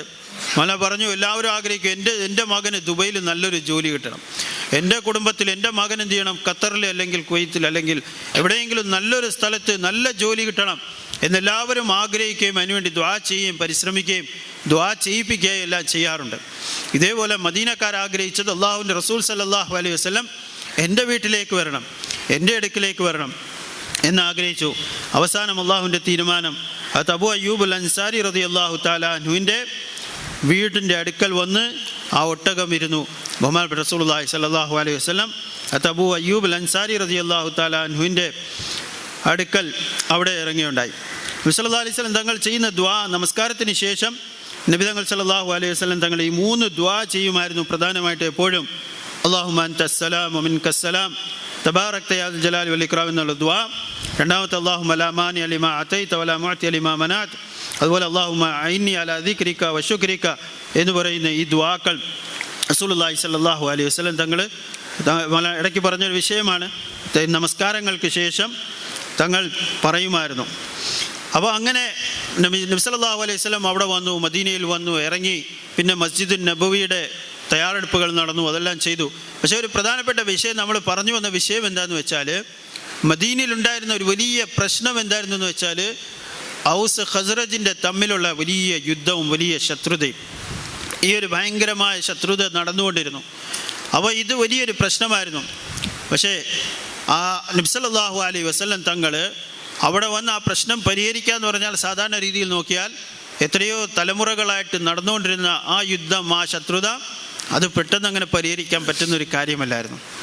റസൂലുള്ളാഹി സ്വല്ലല്ലാഹു അലൈഹി വസല്ലം തങ്ങൾ ഈ 2 സ്കൂട്ടരും ഇസ്ലാമിലേക്ക് വരികയും നബി സല്ലല്ലാഹു അലൈഹി വസല്ലം തങ്ങളെ സ്വീകരിക്കുകയും തങ്ങളുടെ ദഅവത്ത് സ്വീകരിക്കുകയും ആ അമാലുകളിൽ കൂടി പ്രധാനമായിട്ടും പറഞ്ഞു ചില 1-2 കാര്യങ്ങൾ. ഒന്നാമത്തെ അമല് നമസ്കാരത്തിന് ജമാഅത്തായിട്ടുള്ള നമസ്കാരം. ആ ജമാഅത്തായിട്ടുള്ള നമസ്കാരത്തിൽ എല്ലാവരും ഒരുമിച്ച് റസൂലുള്ളാഹി സ്വല്ലല്ലാഹു അലൈഹി വസല്ലം തങ്ങളുടെ പിന്നിൽ നിന്ന് ജമാഅത്തായിട്ട് നമസ്കരിക്കുമായിരുന്നു. അപ്പം എല്ലാവരും തോളോട് തോള് ചേർന്ന് സഫിൽ നിന്ന് നമസ്കരിക്കുമായിരുന്നു. അതിൽ ഹൗസിലുള്ളവരുമുണ്ട്, ഖസ്റജിലുള്ളവരുണ്ട്, എല്ലാവരും ഉണ്ട്, അൻസാരികൾപ്പെട്ട എല്ലാവരും ഉണ്ട്. ഒന്ന്, ഈ അമല് കൂട്ടായിട്ടുള്ള നമസ്കാരം, ഇതുകൊണ്ടെന്തായി, ഹൃദയങ്ങളിലുള്ള അകൽച്ചകൾ മാറി ഹൃദയങ്ങൾ അടുക്കാൻ തുടങ്ങി, കൂടെ നമസ്കരിച്ചു. രണ്ടാമത്തേത്, ബഹുമാനപ്പെട്ട റസൂലുള്ളാഹി സ്വല്ലല്ലാഹു അലൈഹി വസല്ലം തങ്ങൾ തഅലീമിൻ്റെ മജ്ലിസുകൾ മസ്ജിദിൽ തുടങ്ങി, പള്ളിയിൽ നബി തങ്ങളുടെ മജ്ലിസുകൾ. അതിൽ ഈ കാര്യങ്ങളെക്കുറിച്ചുള്ള മഹത്വം, ആഖിറത്തിനെക്കുറിച്ച്, അള്ളാഹുവിനെക്കുറിച്ച്, ആഖിറത്തിനെക്കുറിച്ച്, ദീനിനെക്കുറിച്ച് ഇതെല്ലാം അങ്ങോട്ട് മനസ്സിലായി തുടങ്ങിയപ്പോൾ അവരവരുടെ ശത്രുതകളെല്ലാം മറന്നുപോയി. അവർ ഈ വിഷയങ്ങളെല്ലാം, ഈ ചെറിയ ചെറിയ പ്രശ്നങ്ങളെല്ലാം അവരെന്താ, ഇതിനേക്കാൾ വലിയ കാര്യങ്ങൾ അവരുടെ മുമ്പിൽ വന്നു. ആഖിറത്തിൻ്റെ ജീവിതം വന്നു, ദീനിൻ്റെ മഹത്വം വന്നു. ഇതെല്ലാം വന്നു കഴിഞ്ഞപ്പോഴത്തേക്കും അവരുടെ മുമ്പിൽ ഈ ചെറിയ ചെറിയ തമ്മിലുള്ള പ്രശ്നങ്ങളും വഴക്കുകളും അതൊന്നും ഒരു വിഷയമേ അല്ലാതായി. അവരുടെ ഇടയിലുള്ള ശത്രുതകൾ തീർന്നുപോയി. പറഞ്ഞു, ഹിദായത്ത് വന്നപ്പോഴെന്തായി, കാലഘട്ടങ്ങൾ കൊണ്ട് നിലനിന്നിരുന്ന ഭയങ്കരമായ ശത്രുതകളും കൊലകളും, നേരത്തെ പറഞ്ഞ പോലെ എത്രത്തോളം ശത്രുത എന്ന് വെച്ചാൽ, ഒരു ശത്രുവിനെ കൊന്നു കഴിഞ്ഞാൽ അയാളുടെ തല അറുത്ത് അതിൽ തലയോട്ടി എടുത്ത് അതിൽ അത്രത്തോളം ആ ശത്രുത പ്രകടിപ്പിക്കുന്ന ആ രീതിയിലുള്ള പ്രവൃത്തികൾ അവരിൽ നിന്നുണ്ടായിരുന്ന ആളുകൾ. പക്ഷേ ഹിദായത്തിൻ്റെ പ്രകാശം വന്നു കഴിഞ്ഞപ്പോഴെന്തായി, ബാക്കിയെല്ലാം തീർന്നുപോയി, ആ ശത്രുത ഇല്ലാതായി, ഒരേ സഹോദരന്മാരെ പോലെ അവർ പറയുണ്ടായി. അല്ലാഹു തആല ഈ വിഷയത്തെക്കുറിച്ചാണ്, ഈ സംഭവത്തെക്കുറിച്ചാണ്, ഈ കാര്യത്തെക്കുറിച്ചാണ് അല്ലാഹു തആല ഖുർആൻ ഷരീഫിൽ അവരുടെ മേൽ ചെയ്ത നിഅമത്തിനെ കുറിച്ച് അല്ലാഹു തആല എടുത്തു പറയുന്നു. വദ്കുറൂ നിഅമത്തല്ലാഹി അലൈക്കും ഇദ് കുൻതും അഅദാഅൻ ഫഅല്ലഫ ബൈന ഖുലൂബിക്കും ഫഅസ്ബഹ്തും ബിനിഅമതിഹി ഇഖ്വാന വകുൻതും അലാ ശഫാ ഹുഫ്റത്തിൻ മിനൻ നാർ ആ ആയത്ത് തുടരുന്നു. അതായത് നിങ്ങൾ അള്ളാഹുവിൻ്റെ അനുഗ്രഹത്തെക്കുറിച്ച് നിങ്ങൾ ഓർക്കുക. എന്താണ് അനുഗ്രഹം? ഒരു പ്രത്യേക അനുഗ്രഹം അള്ളാഹു തആല പറയുന്നു, ഇദ് കുൻതും അദാ, നിങ്ങൾ പരസ്പരം ഭയങ്കര ശത്രുക്കളായിരുന്നു. പക്ഷെ അള്ളാഹു തആല ശത്രുതയെ മാറ്റി നിങ്ങളുടെ ഹൃദയങ്ങളെ യോജിപ്പിച്ചു. നിങ്ങൾ എങ്ങനെയായി? ഒരേ സഹോദരന്മാരെ പോലെ പരസ്പരമായി തീർന്നു. ആ രീതിയിൽ നിങ്ങൾ പരസ്പരം സ്നേഹിക്കുകയും ഒരുമിച്ച് കൂടുകയും ചെയ്യുന്ന രീതിയിലായി എന്ന് അള്ളാഹു തആല ഈ അനുഗ്രഹത്തിൽ കൂടി പറയുന്നു. നരകത്തിൻ്റെ വക്കത്തെത്തി നരകത്തിലേക്ക് വീഴാൻ പോകുന്ന ആ ഒരു അവസ്ഥയിൽ നിന്നും നിങ്ങളെ പിടിച്ച് നിങ്ങളെ തിരിച്ചു കൊണ്ടുവരികയുണ്ടായി. ബഹുമാനപ്പെട്ട റസൂലുള്ളാഹി സ്വല്ലല്ലാഹു അലൈഹി വസല്ലം തങ്ങളുടെ ഹദീസിലും വരുന്നുണ്ട്, മാലി അറാക്കും ആഖുദുക്കും ബിഹുജ്ജതികും. അതായത് ഹദീസിൽ വരുന്നു, ഞാൻ നിങ്ങളെ കാണുന്നു, നിങ്ങൾ ഒരു വിളക്ക്, ഒരു തീ, ആ തീയിലേക്ക് പോയി എടുത്ത് ചാടാൻ പോകുന്ന പോലെ ചാടാൻ പോകുന്നു ആ നരകത്തിലേക്ക്. പക്ഷെ ഞാൻ നിങ്ങളുടെ കുത്തിനെ പിടിച്ച് വലിച്ച് നിങ്ങളെ അതിൽ നിന്ന് മാറ്റി ആ തീയിൽ നിന്ന് നിങ്ങളെ രക്ഷപ്പെടുത്താൻ വേണ്ടി പരിശ്രമിക്കുകയാണ് എന്ന് റസൂലുള്ളാഹി സ്വല്ലല്ലാഹു അലൈഹി വസല്ലം തങ്ങളുടെ ഹദീസിലും ഇതേ അർത്ഥത്തെ ഉദ്ദേശിച്ചു കൊണ്ടുള്ള ഹദീസുകൾ വരുന്നുണ്ട്. ബഹുമാനമുള്ള സഹോദരന്മാരെ, അപ്പോൾ ഹിദായത്ത് അത് വന്നു കഴിഞ്ഞാൽ അതുകൊണ്ടുണ്ടായിത്തീരുന്ന മാറ്റം, അതുകൊണ്ടുണ്ടായിത്തീരുന്ന ഗുണങ്ങൾ, അതുകൊണ്ട് മനുഷ്യൻ്റെ ജീവിതത്തിലുണ്ടായിത്തീരുന്ന ഗുണങ്ങൾ, മനുഷ്യൻ്റെ ജീവിതത്തിൽ നിന്ന് ഇല്ലാതാകുന്ന ദൂഷ്യങ്ങൾ ഹിദായത്ത് കൊണ്ടുണ്ടായിത്തീരുന്നതാണ്. നമ്മളെ ചോദിക്കുന്ന ഈ പറയുന്ന വിഷയമൊക്കെ മനസ്സിലാവുന്നുണ്ടോ? എന്താ ഒന്നും കൂടെ ഒന്ന് ഉറച്ചു വരും, മനസ്സിലാവുന്നുണ്ടോ ഇല്ലയോ എന്നൊന്ന് പറയും. മനസ്സിലാവുന്നില്ലെങ്കിൽ ഇല്ല എന്ന് പറയും. ഈ പറഞ്ഞ വിഷയങ്ങൾ മനസ്സിലായോ? ജി സമझ. ഈ രണ്ട് കാര്യം കൂടെ പറയാനുണ്ട്. ഹിദായത്ത് കഹാ സേ മിൽത്തി ഹൈ, കൈസേ മിൽത്തി ഹൈ. ഇനി രണ്ട് കാര്യം എന്താ വെച്ചാൽ ഹിദായത്ത് എവിടുന്നാണ് കിട്ടുന്നത്, അത് എങ്ങനെയാണ് കിട്ടുന്നത്, ഈ രണ്ട് വിഷയങ്ങൾ.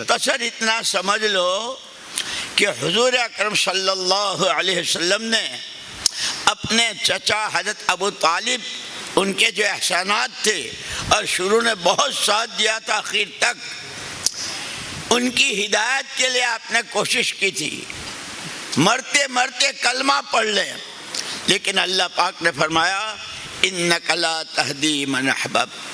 नबी जी, हिदायत तो नबी भी नहीं देते, हिदायत सिर्फ मेरे कब्जे की चीज़ है, जिसको मैं चाहूँ. हिदायत नूर है, अमाल का थमा नुकसान. हिदायत अल्लाह देते हैं. कपड़ा दुकान से मिलता है, जूता दुकान से मिलता है, सब्जी की दुकान से मिलती है, गोश्त की दुकान से मिलता है. काहे से मिलता है? पैसा दो सब्जी लो, पैसा दो कपड़ा लो. हिदायत अल्लाह देते हैं, हिदायत नूर है, और हिदायत देते हैं नबी वाली मेहनत पर. वल्लज़ीन जाहदू फीना लनहदियन्नहुम सुबुलना. इसलिए मेरी, आपकी और पूरी दुनिया के तमाम इंसानों की मुश्तरका ज़रूरत हिदायत है. अल्लाह से इस मेहनत को अपनी मेहनत बनाना है, नबी वाली मेहनत. और फिर जैसे छोटा बच्चा रोता है, अम्मी अम्मी अम्मी, तो माँ हाथ बढ़ा के ले लेती है. हम हिदायत के मोहताज हैं, इसलिए कि सबसे बड़ा गुनाह गुमराही है, जिसके लिए हमेशा की जहन्नम है नहीं?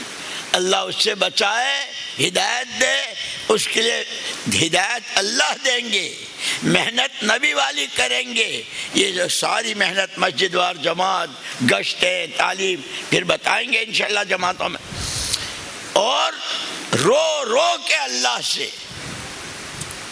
से हिदायत मांगने.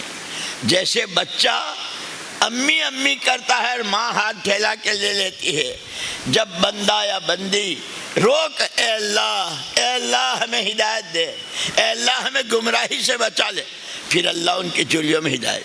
ये सहाबाए किराम 600 साल की जहालत में और शिर्क में थे, लेकिन जब हिदायत समझ में आ गई, अल्लाह से मांगी, हुजूर का साथ दिया, हुजूर की बात की आवाज़ में आवाज़ मिलाई, फिर अल्लाह ने हिदायत के हम मसाबिहुल हुदा, हिदायत की रोशनी के चिराग बनाया.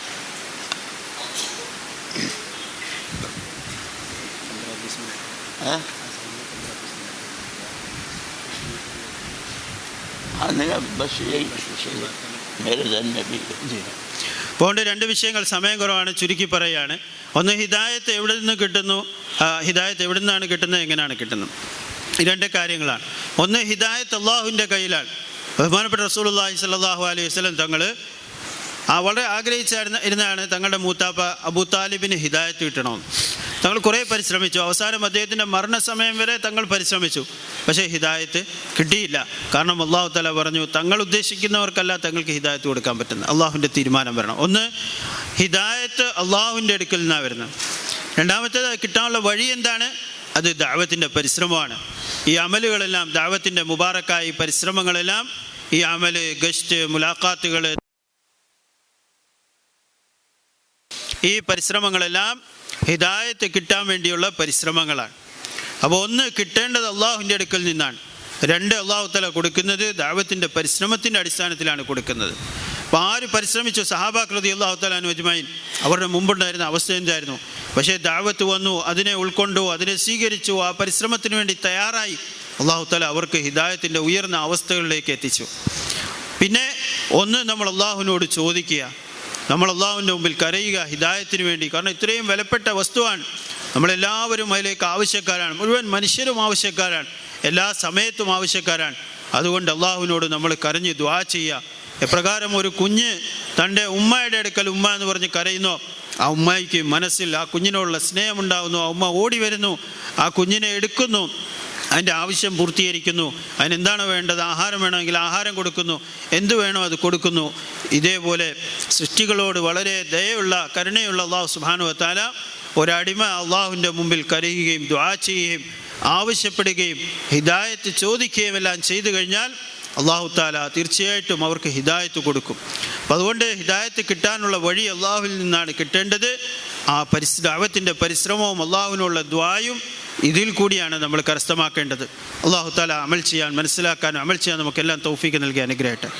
बस आखिरी बात, केरला वालों, ये इज्तिमा हुजूर पाक सल्लल्लाहु अलैहि वसल्लम की रूहानी ऊँटनी है जो आपके दरवाजे पर बैठी है.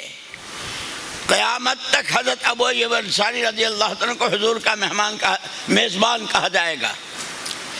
मदीने वालों ने हुजूर की कदर की, मक्के वालों ने ना कदरी की. हमेशा के लिए अल्लाह पाक ने हुजूर को मदीने में रखा. सूर फूंका जाएगा हुजूर अपनी कब्र से. इस इज्तिमा को, इस मेहनत को अपनी मेहनत बनाने को हुजूर की मेहमानी समझकर जान, माल, सलाहियतों की तरतीब बनाना है. और असल हमारा काम यही है. हम इंसान हैं, खाएंगे, कमाएंगे, लेकिन असल हमारा इसको अपना काम बनाओ और इसके लिए रो रो के मांगो. अल्लाह हमें, हमारे ख़ानदानों को, अब पूरी उम्मत को कबूल फरमा ले. ആമീൻ. ഇപ്പോൾ കേരളക്കാരെ നമ്മളെല്ലാവരെയും വിളിച്ചുകൊണ്ട് മൗലാന പറയുകയാണ്.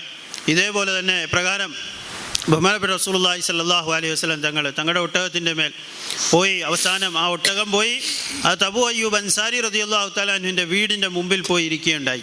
അവിടെ തങ്ങൾ പോയി. ഇതേപോലെ ദഅവത്തിൻ്റെ മുബാറക്കായ പരിശ്രമം, ഇത് അതിനോട് സാദൃശ്യപ്പെടുത്തി പറയുകയാണ്. ഇത് ബഹുമാനപ്പെട്ട റസൂലുള്ളാഹി സ്വല്ലല്ലാഹു അലൈഹി വസല്ലം തങ്ങൾ ചെയ്ത തങ്ങളുടെ ആ പരിശ്രമമാണ്. അതിന്ന് നമ്മുടെ നാട്ടിൽ, നമ്മുടെ വീട്ടിൻ്റെ മുമ്പിൽ എത്തിയിരിക്കുകയാണ്. ഇനി നമ്മൾ അതിനെ സ്വീകരിക്കുന്ന പോലെ ഇരിക്കും.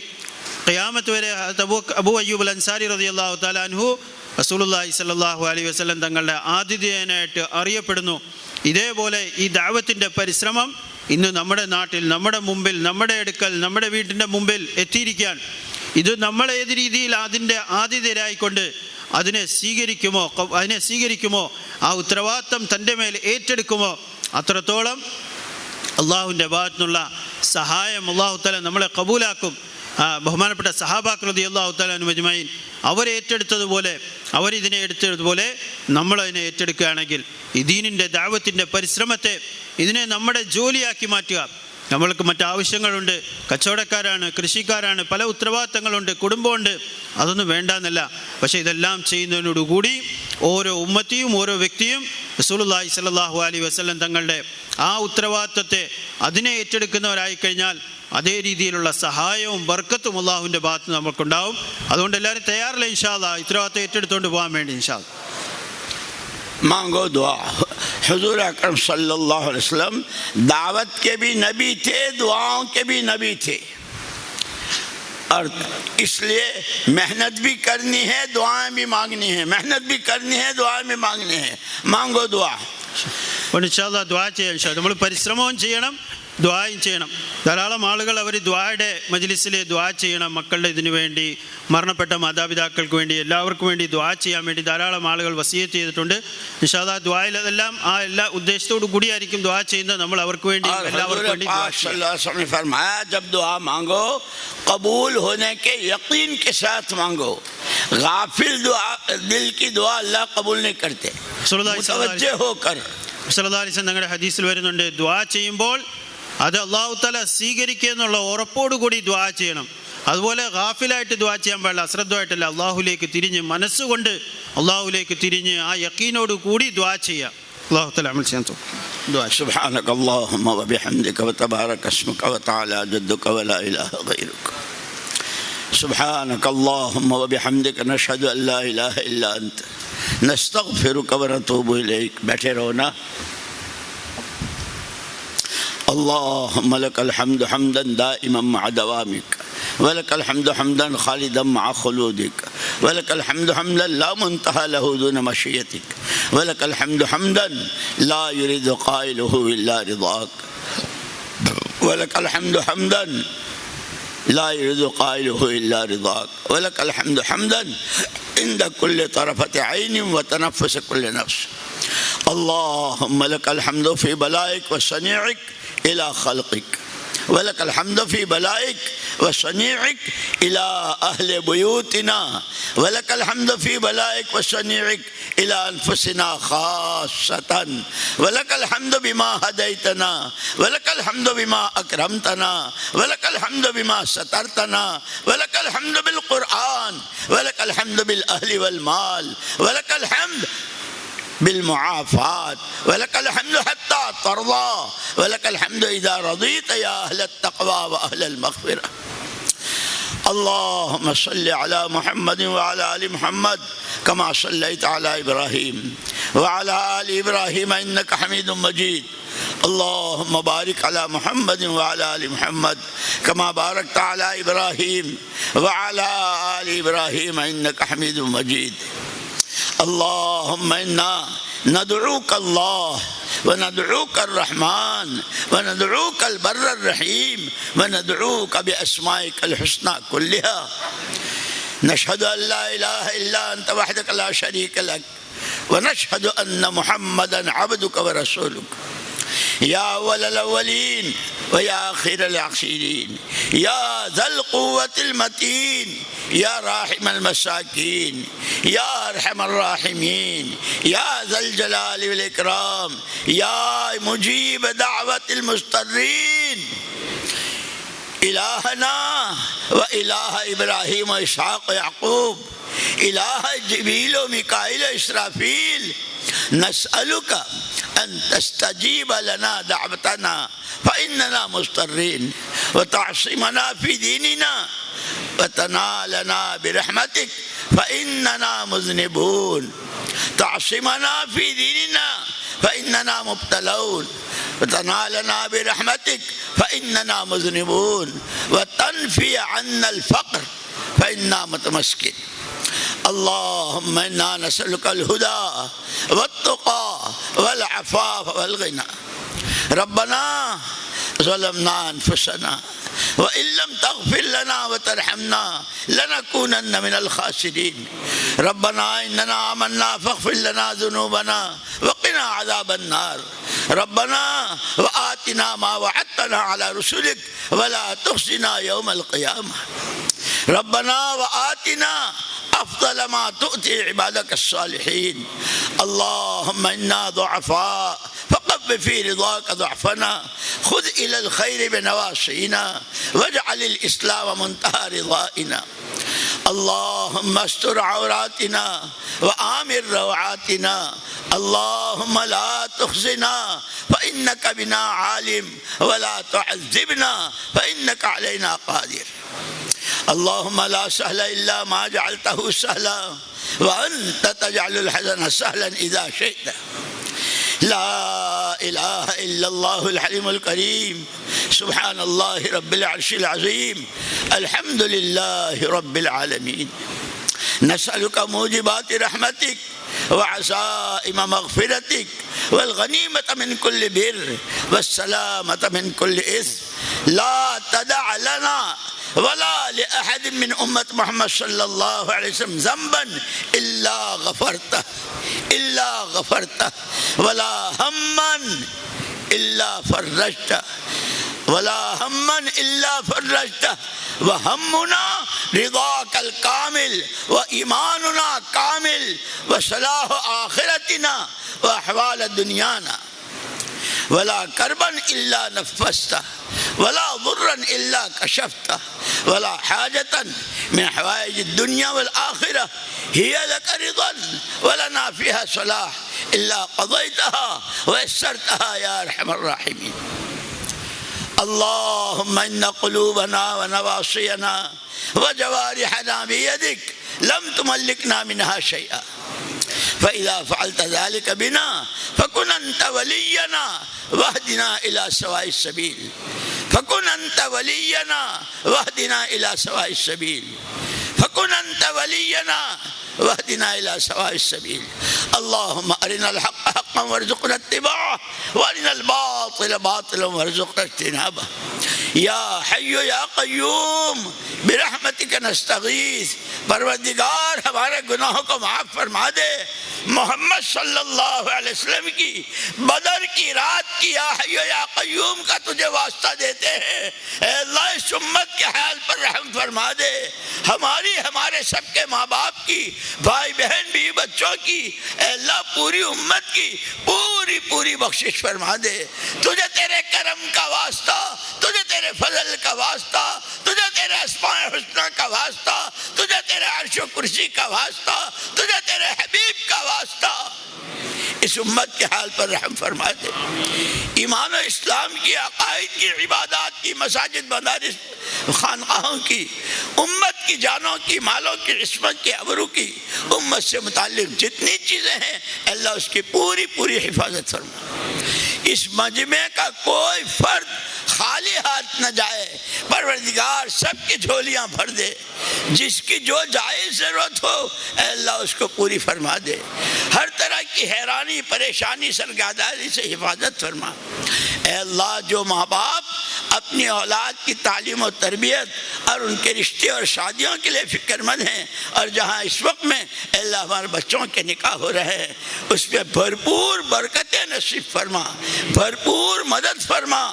جن کو اے اللہ ہر ایک کو اپنے وقت پر اچھے صالح رشتے نصیب فرما. برکت والی حلال روزی نصیب فرما.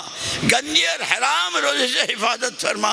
اے اللہ تو ہم سے راضی ہو جا، تو ہمارا ہو جا، ہمیں اپنا بنا لے.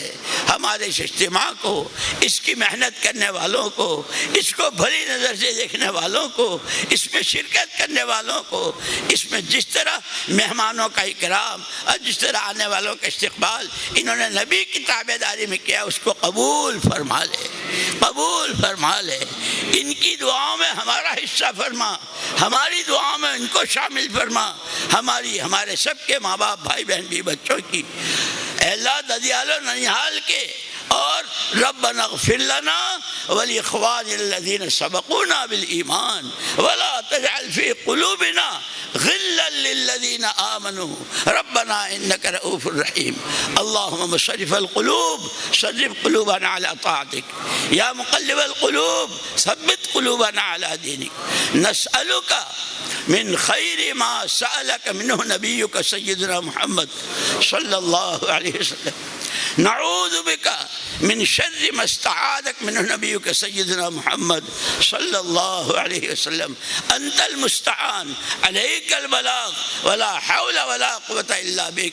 اللہ ہمارے اور ہمارے ساتھیوں کے سفروں کو قبول فرما، آسان فرما، ہر طرح کی ناگہانیوں ناگواریوں ارضی سماوی داخلی خارجی جنی انسی سے پوری حفاظت فرما۔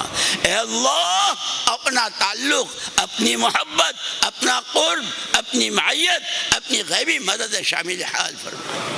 نسألك من الخير كله عاجله وآجله ما علمنا منه وما لم نعلم، نعوذ بك من الشر كله عاجله وآجله ما علمنا منه وما لم نعلم، ربنا آتنا في الدنيا حسنة وفي الآخرة حسنة وقنا عذاب النار، آمين آمين آمين۔ سبحان ربك رب العزة عما يصفون وسلام على المرسلين والحمد لله رب العالمين۔ اب شور نہ کریں، اگر وضو وغیرہ کی ضرورت ہو تو اب یہ فارغ ہو لیں، ورنہ نماز کے لیے wudu ചെയ്ത് തയ്യാറായിക്കോളി. میں നമസ്കാരം. سلام کرتا ہوں، آپ سب جواب دے دینا۔ السلام علیکم ورحمۃ اللہ وبرکاتہ۔ നമസ്കാരത്തിന് വേണ്ടി തയ്യാറായിക്കോളൂ ഇൻഷാ അല്ലാഹ്. ബാങ്കിന് സമയം എല്ലാവരും ഉദു അടുത്തുകൊണ്ടിരിക്കുന്നു. ചെയ്ത് പെട്ടെന്ന് നമസ്കാരത്തിന് തയ്യാറായിട്ട് വന്നോളി. وقتی پر ختم کیا نا നമസ്കാരം കഴിഞ്ഞ് ഇൻഷാ അല്ലാഹ് നമുക്ക് ഇവിടുന്ന് പുറപ്പെടാം. لوگوں